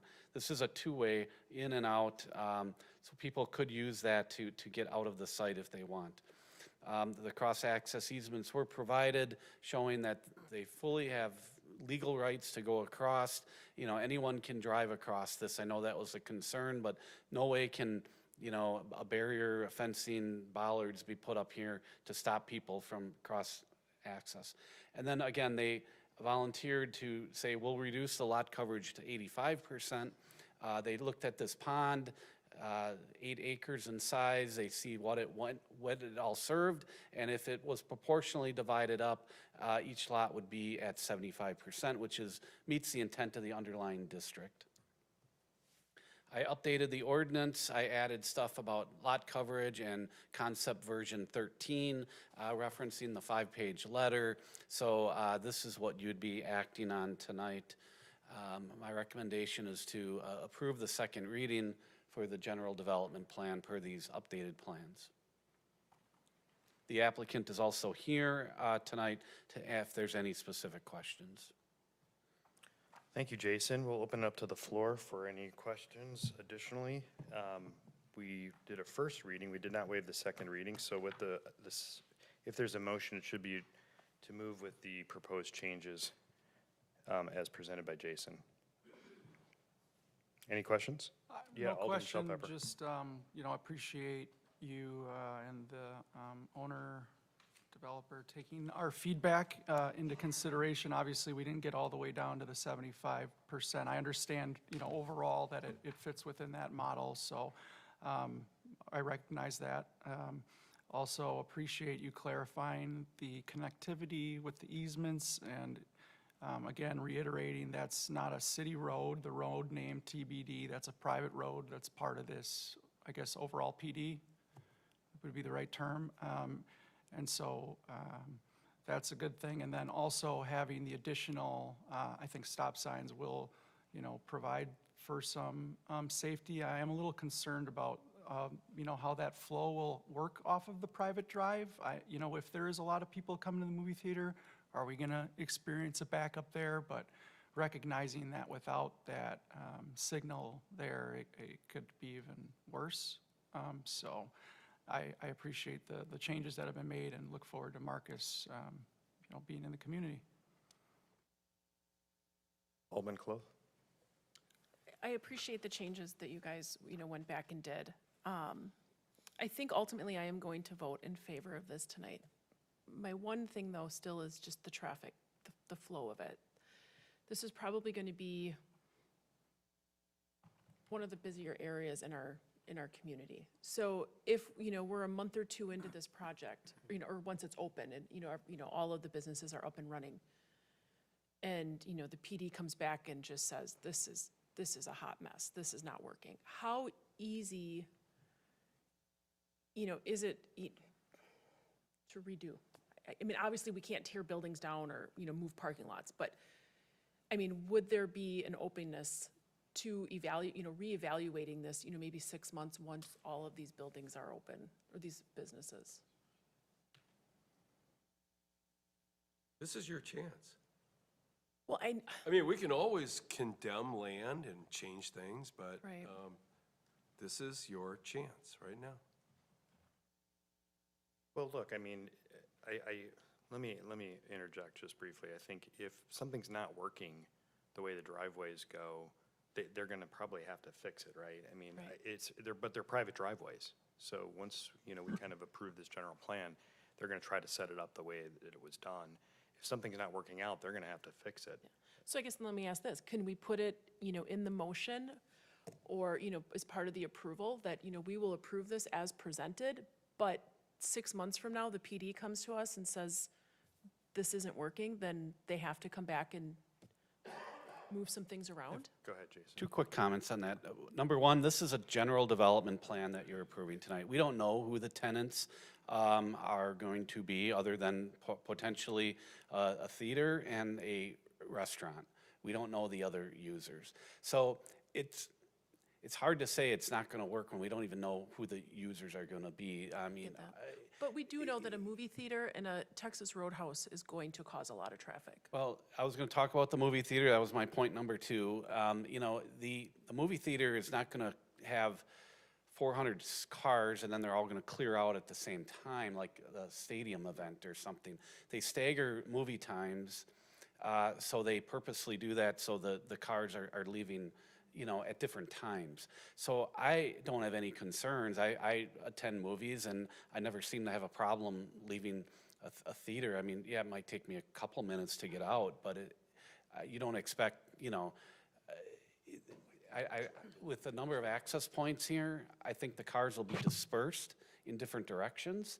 And the movies are changing. The theaters aren't even as big. They don't have the seating capacity. They're doing more intimate with food and beverage service and more comfortable chairs, bigger chairs. So it's a different experience. I think I'm not concerned about the traffic of the theater.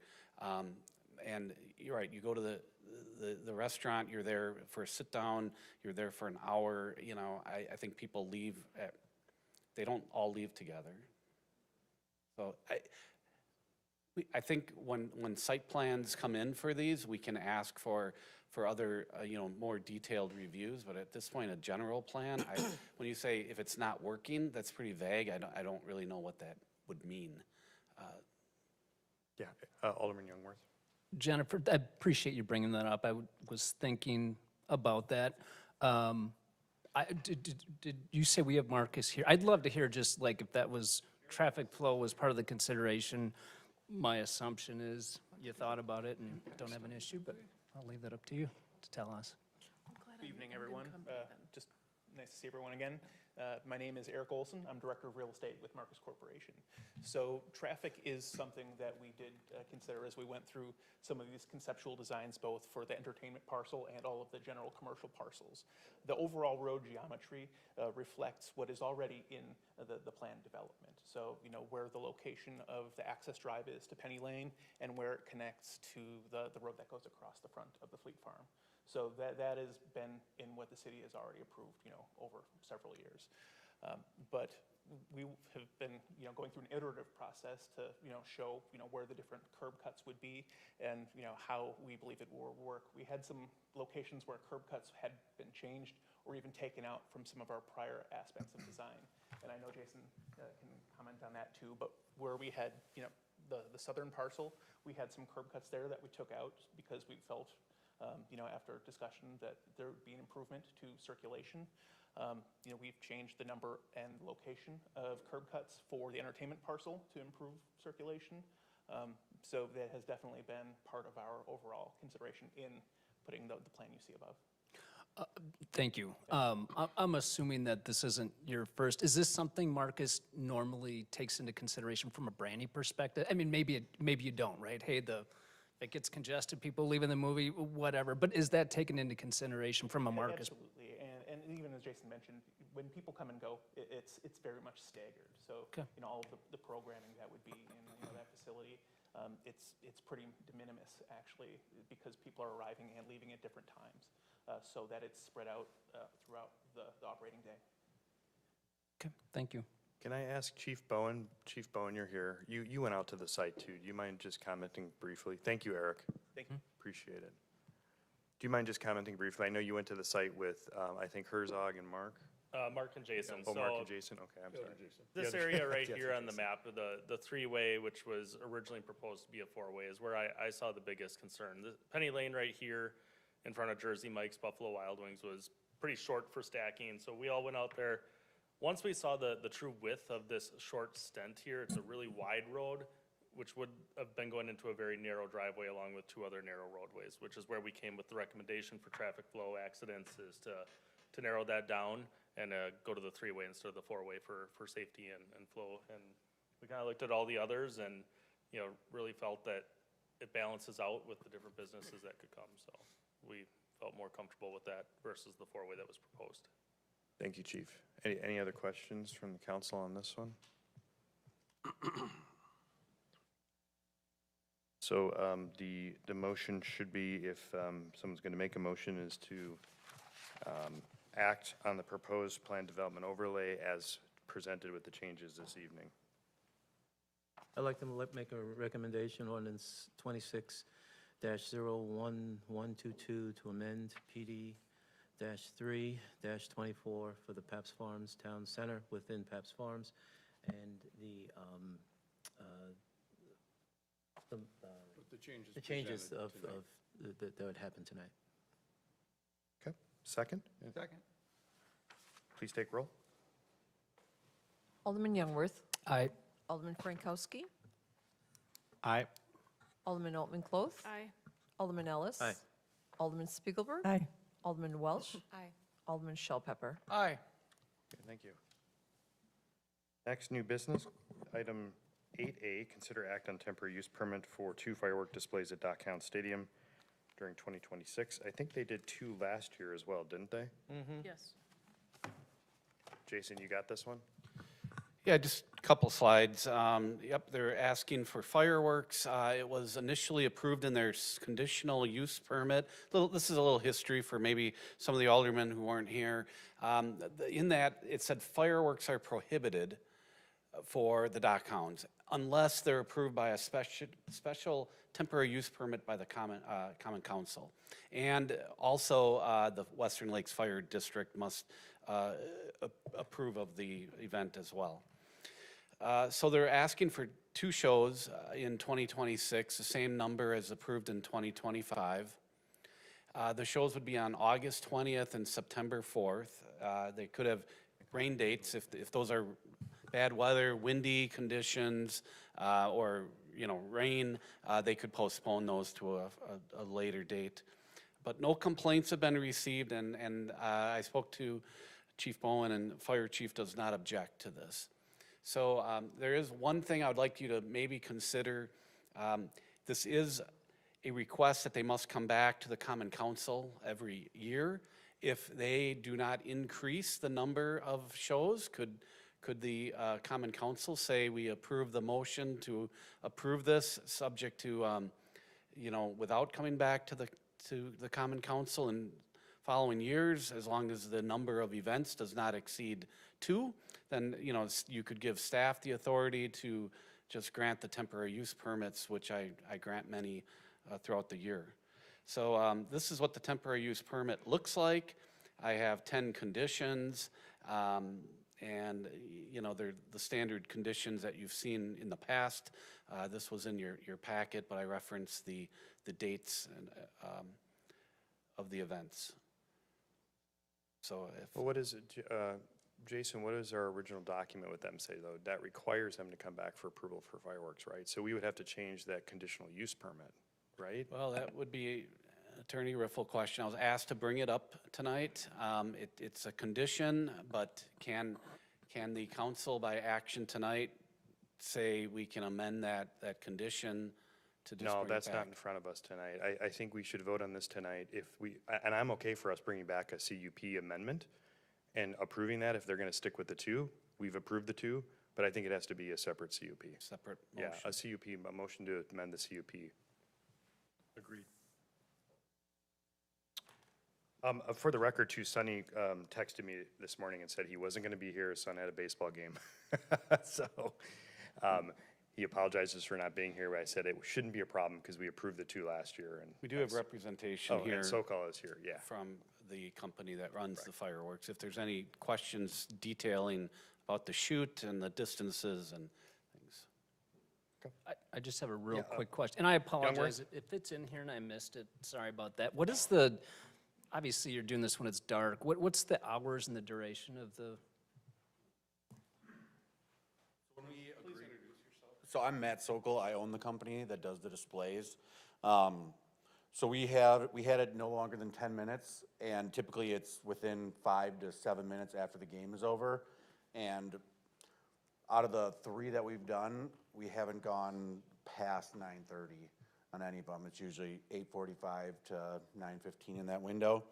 And just for, Sonny and the Dockhounds have taken to heart that, what you guys mentioned on only coming back for 2, I'm the salesman, I'd love to do 6 of them a year, but they've been pretty adamant about, not wanting to ruffle any feathers, and they want to stick with the 2, so we're just gonna keep on going on that. And attendance has been, this year, we had sellouts at both of those. The first year was one of their highest attendances, but last year, both were sold out, so. Thank you. I got Alderman Cloth and then Ellis. Question, so you had said right after the game, actually, this might be a question for Jason, but didn't we put it in there that it wasn't to go past a certain time? So if you guys went into extra innings, it's 10:30 that night, then you don't do them. Was there something in there like that? thought it got pretty late, like it was like 10:30. There's hours of operation listed. I think it, I don't know the hours off the top of my head, but it went pretty late. If there was like a rain delay, I think it went till 11 o'clock. That seems to stick in my head. But if it wasn't a rain delay, it may have been a little earlier than that, 10:30 maybe or something. Okay. Mr. Ellis? Just making sure we're not shooting them off at midnight. The only concern that I had last year when we voted for this, and I don't remember if I had actually said yay or nay on this, was in reference to safety. Some of these games are at night, and when they start the fireworks off, number one, any residual fireworks, is it going to hit any of the brush that is around that area? And number two, cars that are on the highway is right there. Is that going to startle them and have them do certain things that maybe ordinarily they wouldn't do? I was kind of on the fence, and I still am with that. So I just wanted to go ahead and just mention that. Any other comments? Could I just speak to that real quick? Just for. Sure. So as far as lighting the brush on fire, so that's obviously a big part of, you know, our insurance and our policies and things like that. So that would obviously be, I'm sure, something that the fire would be aware of as well. But should we get into any sort of conditions where it is, you know, we're in a burn ban or it's a drought, we would obviously probably err on the side of caution. And everything that we use, like nothing's gonna break towards the highway. Nothing can get that way. We have plenty of distance. We actually are almost double the actual fallout that we need for the size of the shells, and we're specifically using smaller things for that specific reason. So everything that is gonna be, and there's that tree line that does block the majority of everything right there too. Yeah, Mr. Ellis? So I respectfully have to ask you, are you taking wind into consideration? Yeah, so everything, the safety protocols and everything that we turn in has everything rated at 15-mile-per-hour winds. So the wind direction is always, you know, important, especially blowing in where the people are. But again, we took that into consideration with our fallout distances. If you can see in that corner there where there's the lawn seats, that is going to be always empty. So we have more than enough fallout for that. But again, if it is extremely windy, then, you know, that is something where we would discuss with the fire, like, you know, because it's also on me, you know, it's my company. So, you know, we're always going to err on the side of caution. Can, Brad, if you can come up and help me. Yeah, so when we first entertained this, Chief Pfister and my team, probably 6 or 8 of us, staggered along I-94 in the turnaround. So I sat in the middle of the interstate in a squad, Chief Pfister did. We were on the wraps. We observed 2 shows, mini shows, to see what it would do for the interstate traffic. We felt at that time, and we still feel today, hence why we recommended maybe even future changing the CUP that it allows so we don't have to come back each year. With regards to your concerns about burning or fire, up until the time of the launch, we can cancel it due to dry conditions, a burning ban. So even though you're approving this tonight, they still have to go through the standard fireworks permit with the city, and that authorizes us to cancel in the event that there's a burning ban or high winds. We've had 2 years of the shows. They've worked well with us. In your concerns of the interstate, the off-ramp, Chief Pfister and I, we had 6 or 8 of us out multiple times assessing the traffic and making sure that there was going to be no hazard. Does that answer your questions? Absolutely, thank you, sir. Any other comments or questions? I'll entertain a motion. I'll move to approve the temporary use permit for the Dock Hounds 2026 fireworks permit. Second. Please take roll. Alderman Youngworth. Aye. Alderman Frankowski. Aye. Alderman Altman Cloth. Aye. Alderman Ellis. Aye. Alderman Spiegelberg. Aye. Alderman Welch. Aye. Alderman Shellpepper. Aye. Okay, the last item on our new business is 8B, consider act on process to fill District 2 Alderman vacancy. Sure. You can do it here, you don't have to go up there. You can do it Good, here. I will do Yeah. that right here. So I distributed a memo on this that was not attached with some details for everyone. Effective May 1st, Alderman District Rusty McConnell resigned from his office. The options for addressing the vacancy will include you can either temporarily appoint or hold a special election. I think the council has reviewed these in the past. The circumstance with this one is the timing that we have with a partisan primary in August this year, because we're in that cycle, and that creates some additional considerations with timing. So just to review quickly, a temporary appointment. The successor for the aldermanic seat could be appointed by the Common Council. That would run through the expiration of the term, which would be coming up this April 19th, or a year from now. So the applications would be by resume and received through 4:30 on Thursday to allow time to get those in and get those available for the members to review.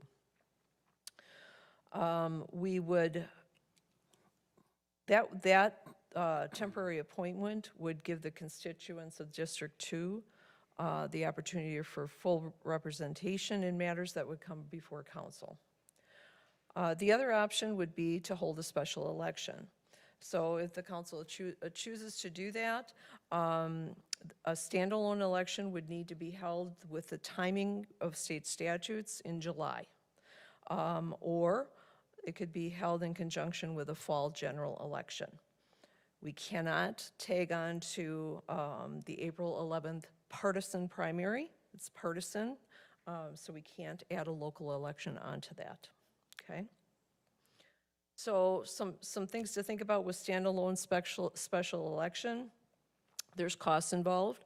I just estimated $5,000 to $6,000. That includes programming of equipment, ballots, staff work, poll prep, all the things that we do for any regular election. And then pre-election costs for some things that we do prior to the election day, going out to Shore Haven Care Facility, mailing out absentee ballots, all the things that we normally do.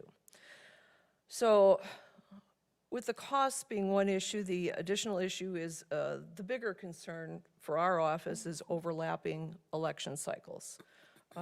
Absentee ballots have to be mailed out June 25th for the August election. We need to get them out in time. So we'd basically be running 2 elections at the same time. If we chose to go to July. If for they a special chose to go to July. Correct. The other one, your other option would be to hold that special election concurrent with a general election. So add it to that ballot. That would be something that's available. That would leave the aldermanic seat vacant for approximately 5 months. The only other issue with that is I think voters are used to seeing elections for spring be their local races, not necessarily, things that would go on a fall ballot. So those are my comments on that. Thank you, Gina. Before we get into debate on it, just a couple things. My strong preference as we sit here today is for an appointment. And just a little bit of history. Alderman Nold was an alderman. A couple of us were here for this, and then we appointed him as mayor. There was less than a year left when Daley quit. And then we appointed someone for Gross's seat, because that was also less than a year. So historically, we've done appointments when that's less than a year. When Rogers left, he left right after he got elected for a full 2-year term, and we decided to do the special election, which gave us Chris Douglas about 5 years ago.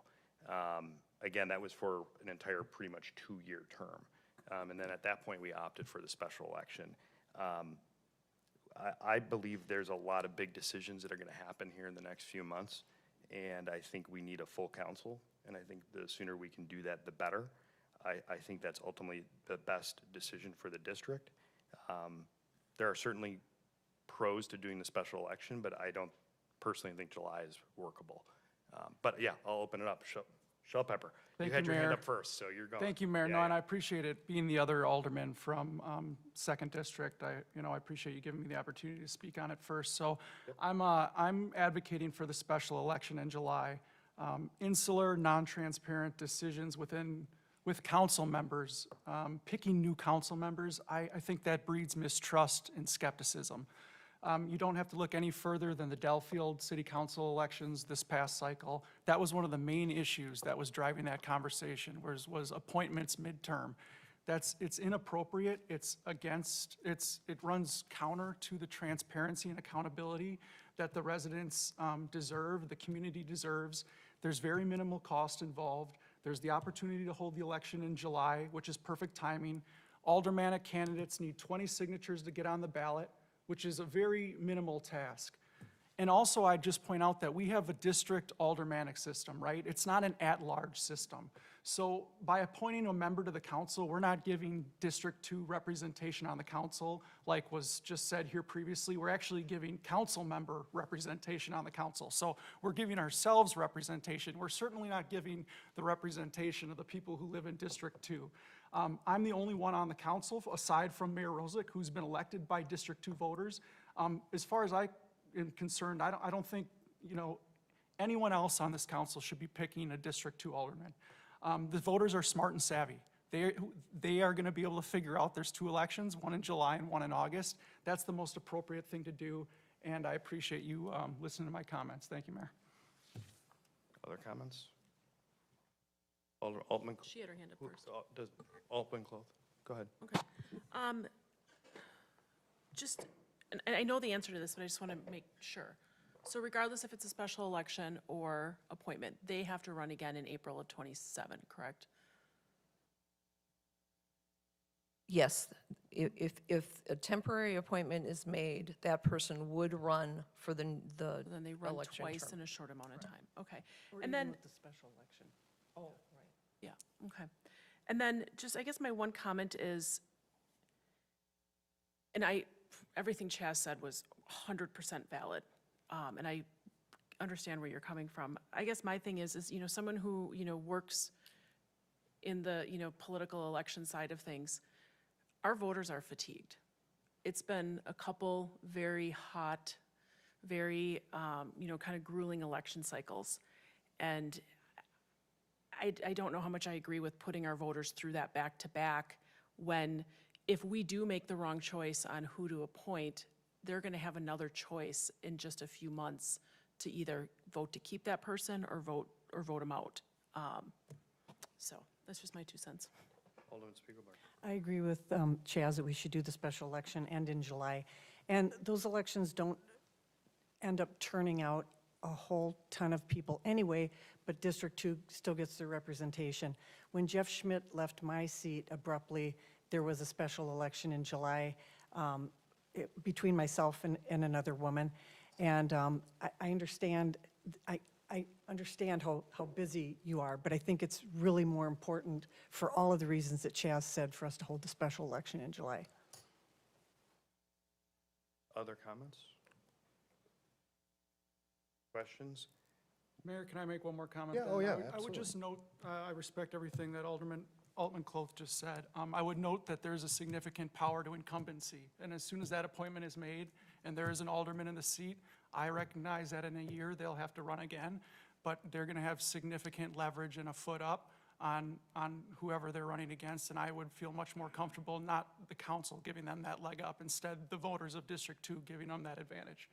Thank you, Mayor. Yeah, just, I don't really want to try to get too heavy into debate on the issue. I think some great points have been made.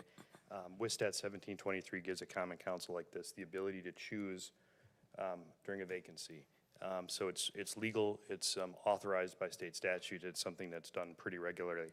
I don't know what's going on in Delafield. My understanding is Delafield's had multiple appointments midterm, a lot more than just one when there's less than a year. And there is a power of incumbency sometimes, I agree with you, Alderman Shellpepper.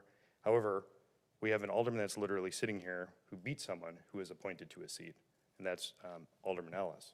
You beat Gross when he was appointed for the short period of time. It was like 8 months or 9 months, something similar to this. So I think there's a historical kind of back and forth that happens, and you beat someone who actually got appointed to that seat. So I don't think there's a wrong decision here.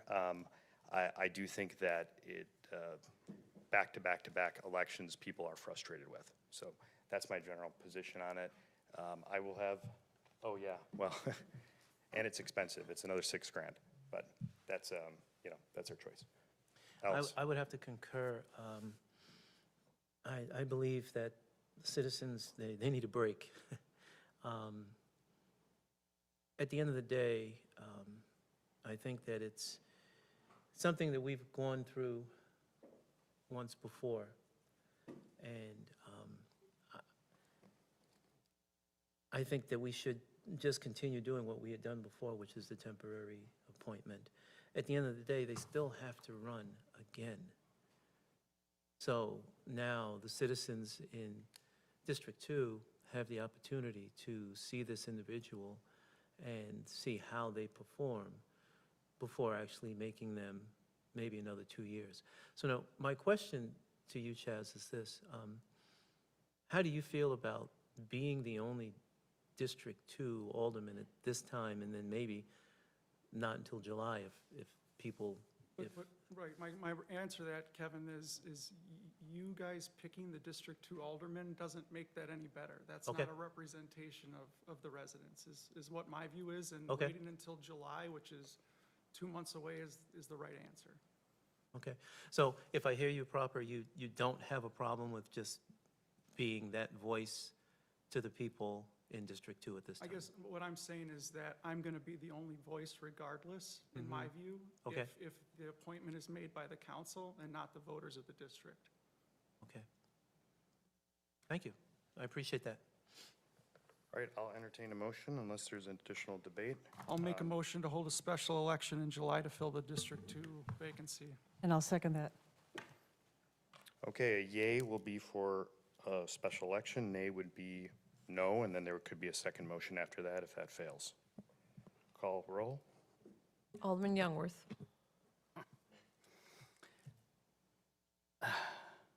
Nay. Alderman Frankowski.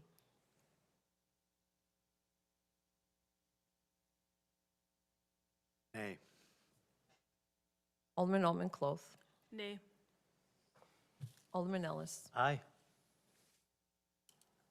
Alderman Spiegelberg. Aye. Alderman Welch. Nay. Alderman Shellpepper. Aye. Okay, special election fails. I'll make a motion for a temporary appointment. Second. Call roll. Alderman Youngworth. Aye. Borrow your pen. Thank you. Alderman Frankowski. Aye. Alderman Altman Cloth. Aye. Alderman Ellis.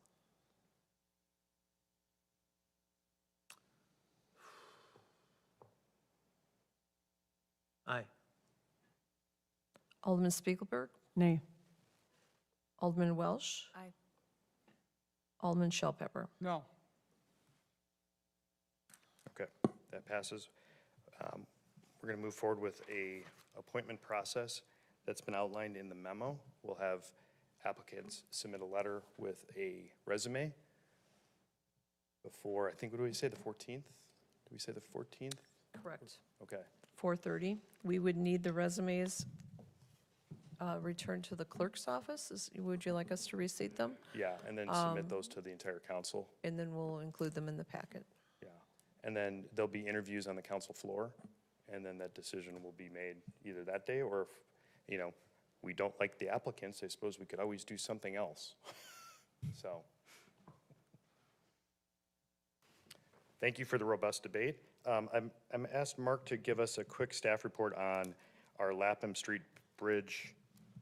Debacle. I wasn't gonna call it a debacle.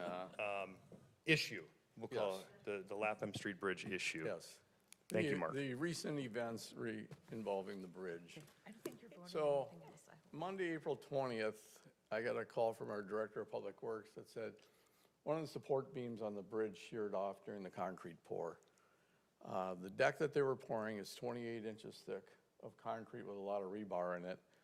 And I believe they were on their last concrete truck to finish the pour when this occurred.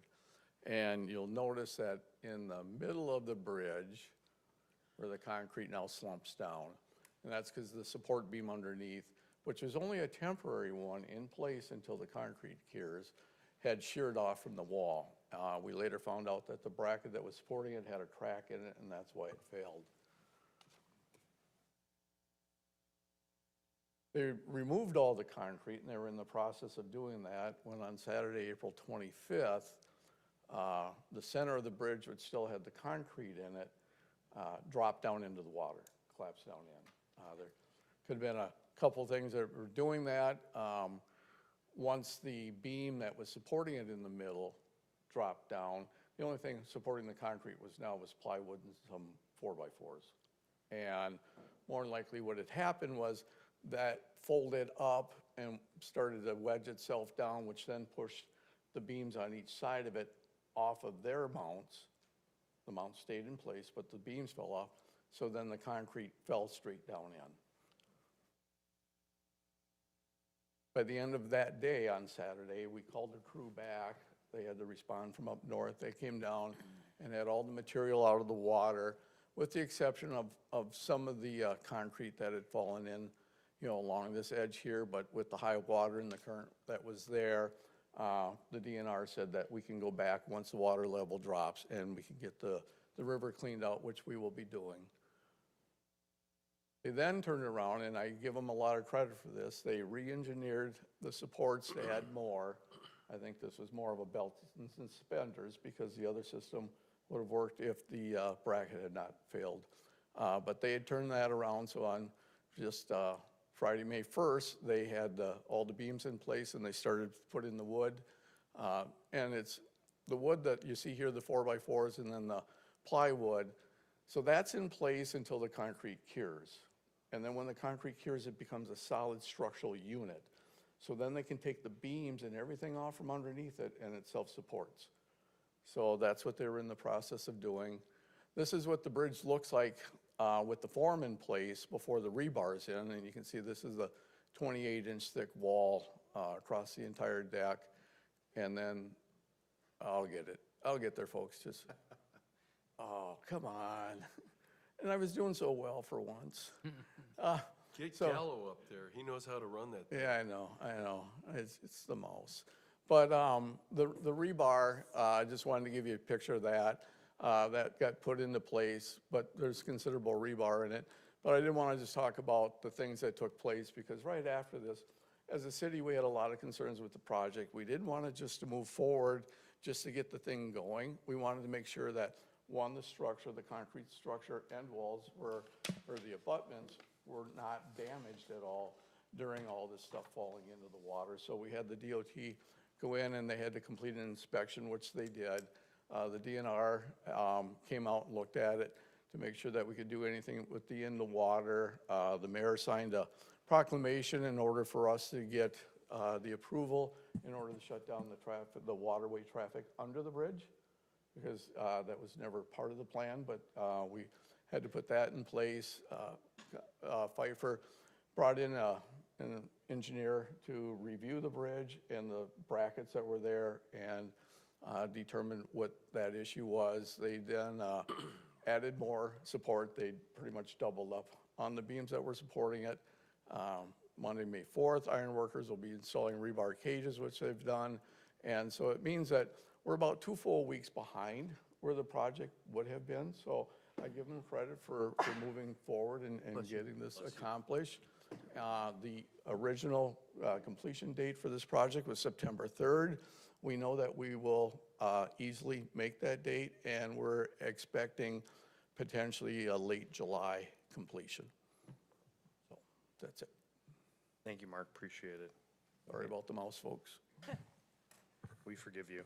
No, you don't, Reports and but that's comments, reports and comments from Alderman. Spiegelberg? I just wanted to say to Mark, I had a constituent reach out to me and suggest that we change the name of that bridge to London Bridge. You don't have to put that in the minutes. Alice? I just want to thank all those individuals that are volunteering their time to the city. It means a lot. It absolutely means a lot to us, especially those that have expertise in specific areas that we just don't.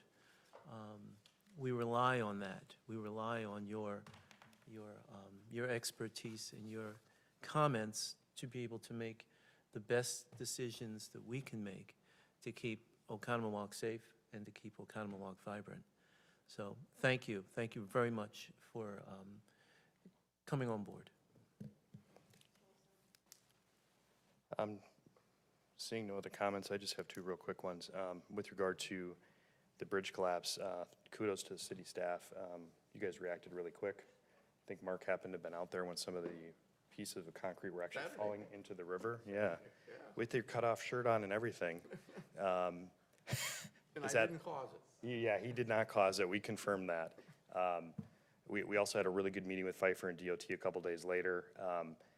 Both myself and city staff were insistent on the additional inspections of the abutments and the additional structural inspections of the false work, which was almost more critical than the abutments because that's what failed this last time. And according to everything we've looked at, they've done that, and things are moving in the right direction. And then I just again want to thank all those folks that came out to volunteer their time, the reappointments, the new appointments. It's incredible seeing folks come out to volunteer their time and spend it in some of these roles. Alderman Shellpepper, I really appreciate you questioning some of the folks. Something I used to do a lot on when I was on the floor, and I think it's important those people get questions and can answer those questions here for us. So I appreciate that. Now we will go into a closed session. So we have to ask everyone to leave. That is not city staff. Oh, we're going to go into room 3? Oh, okay. Well, then you don't have to leave.